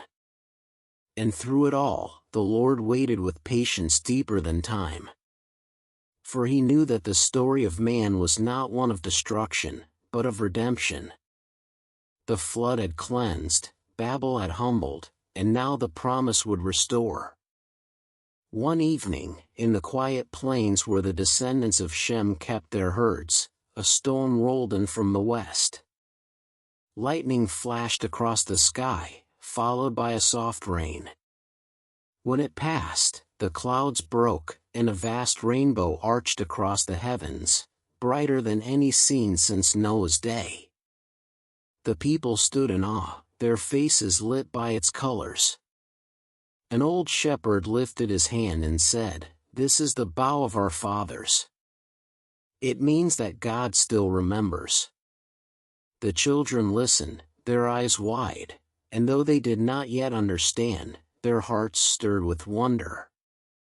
Somewhere among them, a young boy looked up and felt the first spark of destiny, for from these plains would rise the man whom God would call friend. Far above, in the stillness of heaven, the Lord looked upon the earth and saw that his plan endured. The nations were many, their languages divided, their paths uncertain, yet through them all, the river of promise flowed unseen, clear and steady. The covenant with Noah had been of mercy, the covenant to come would be of faith. The first had preserved life, the next would bring eternal life.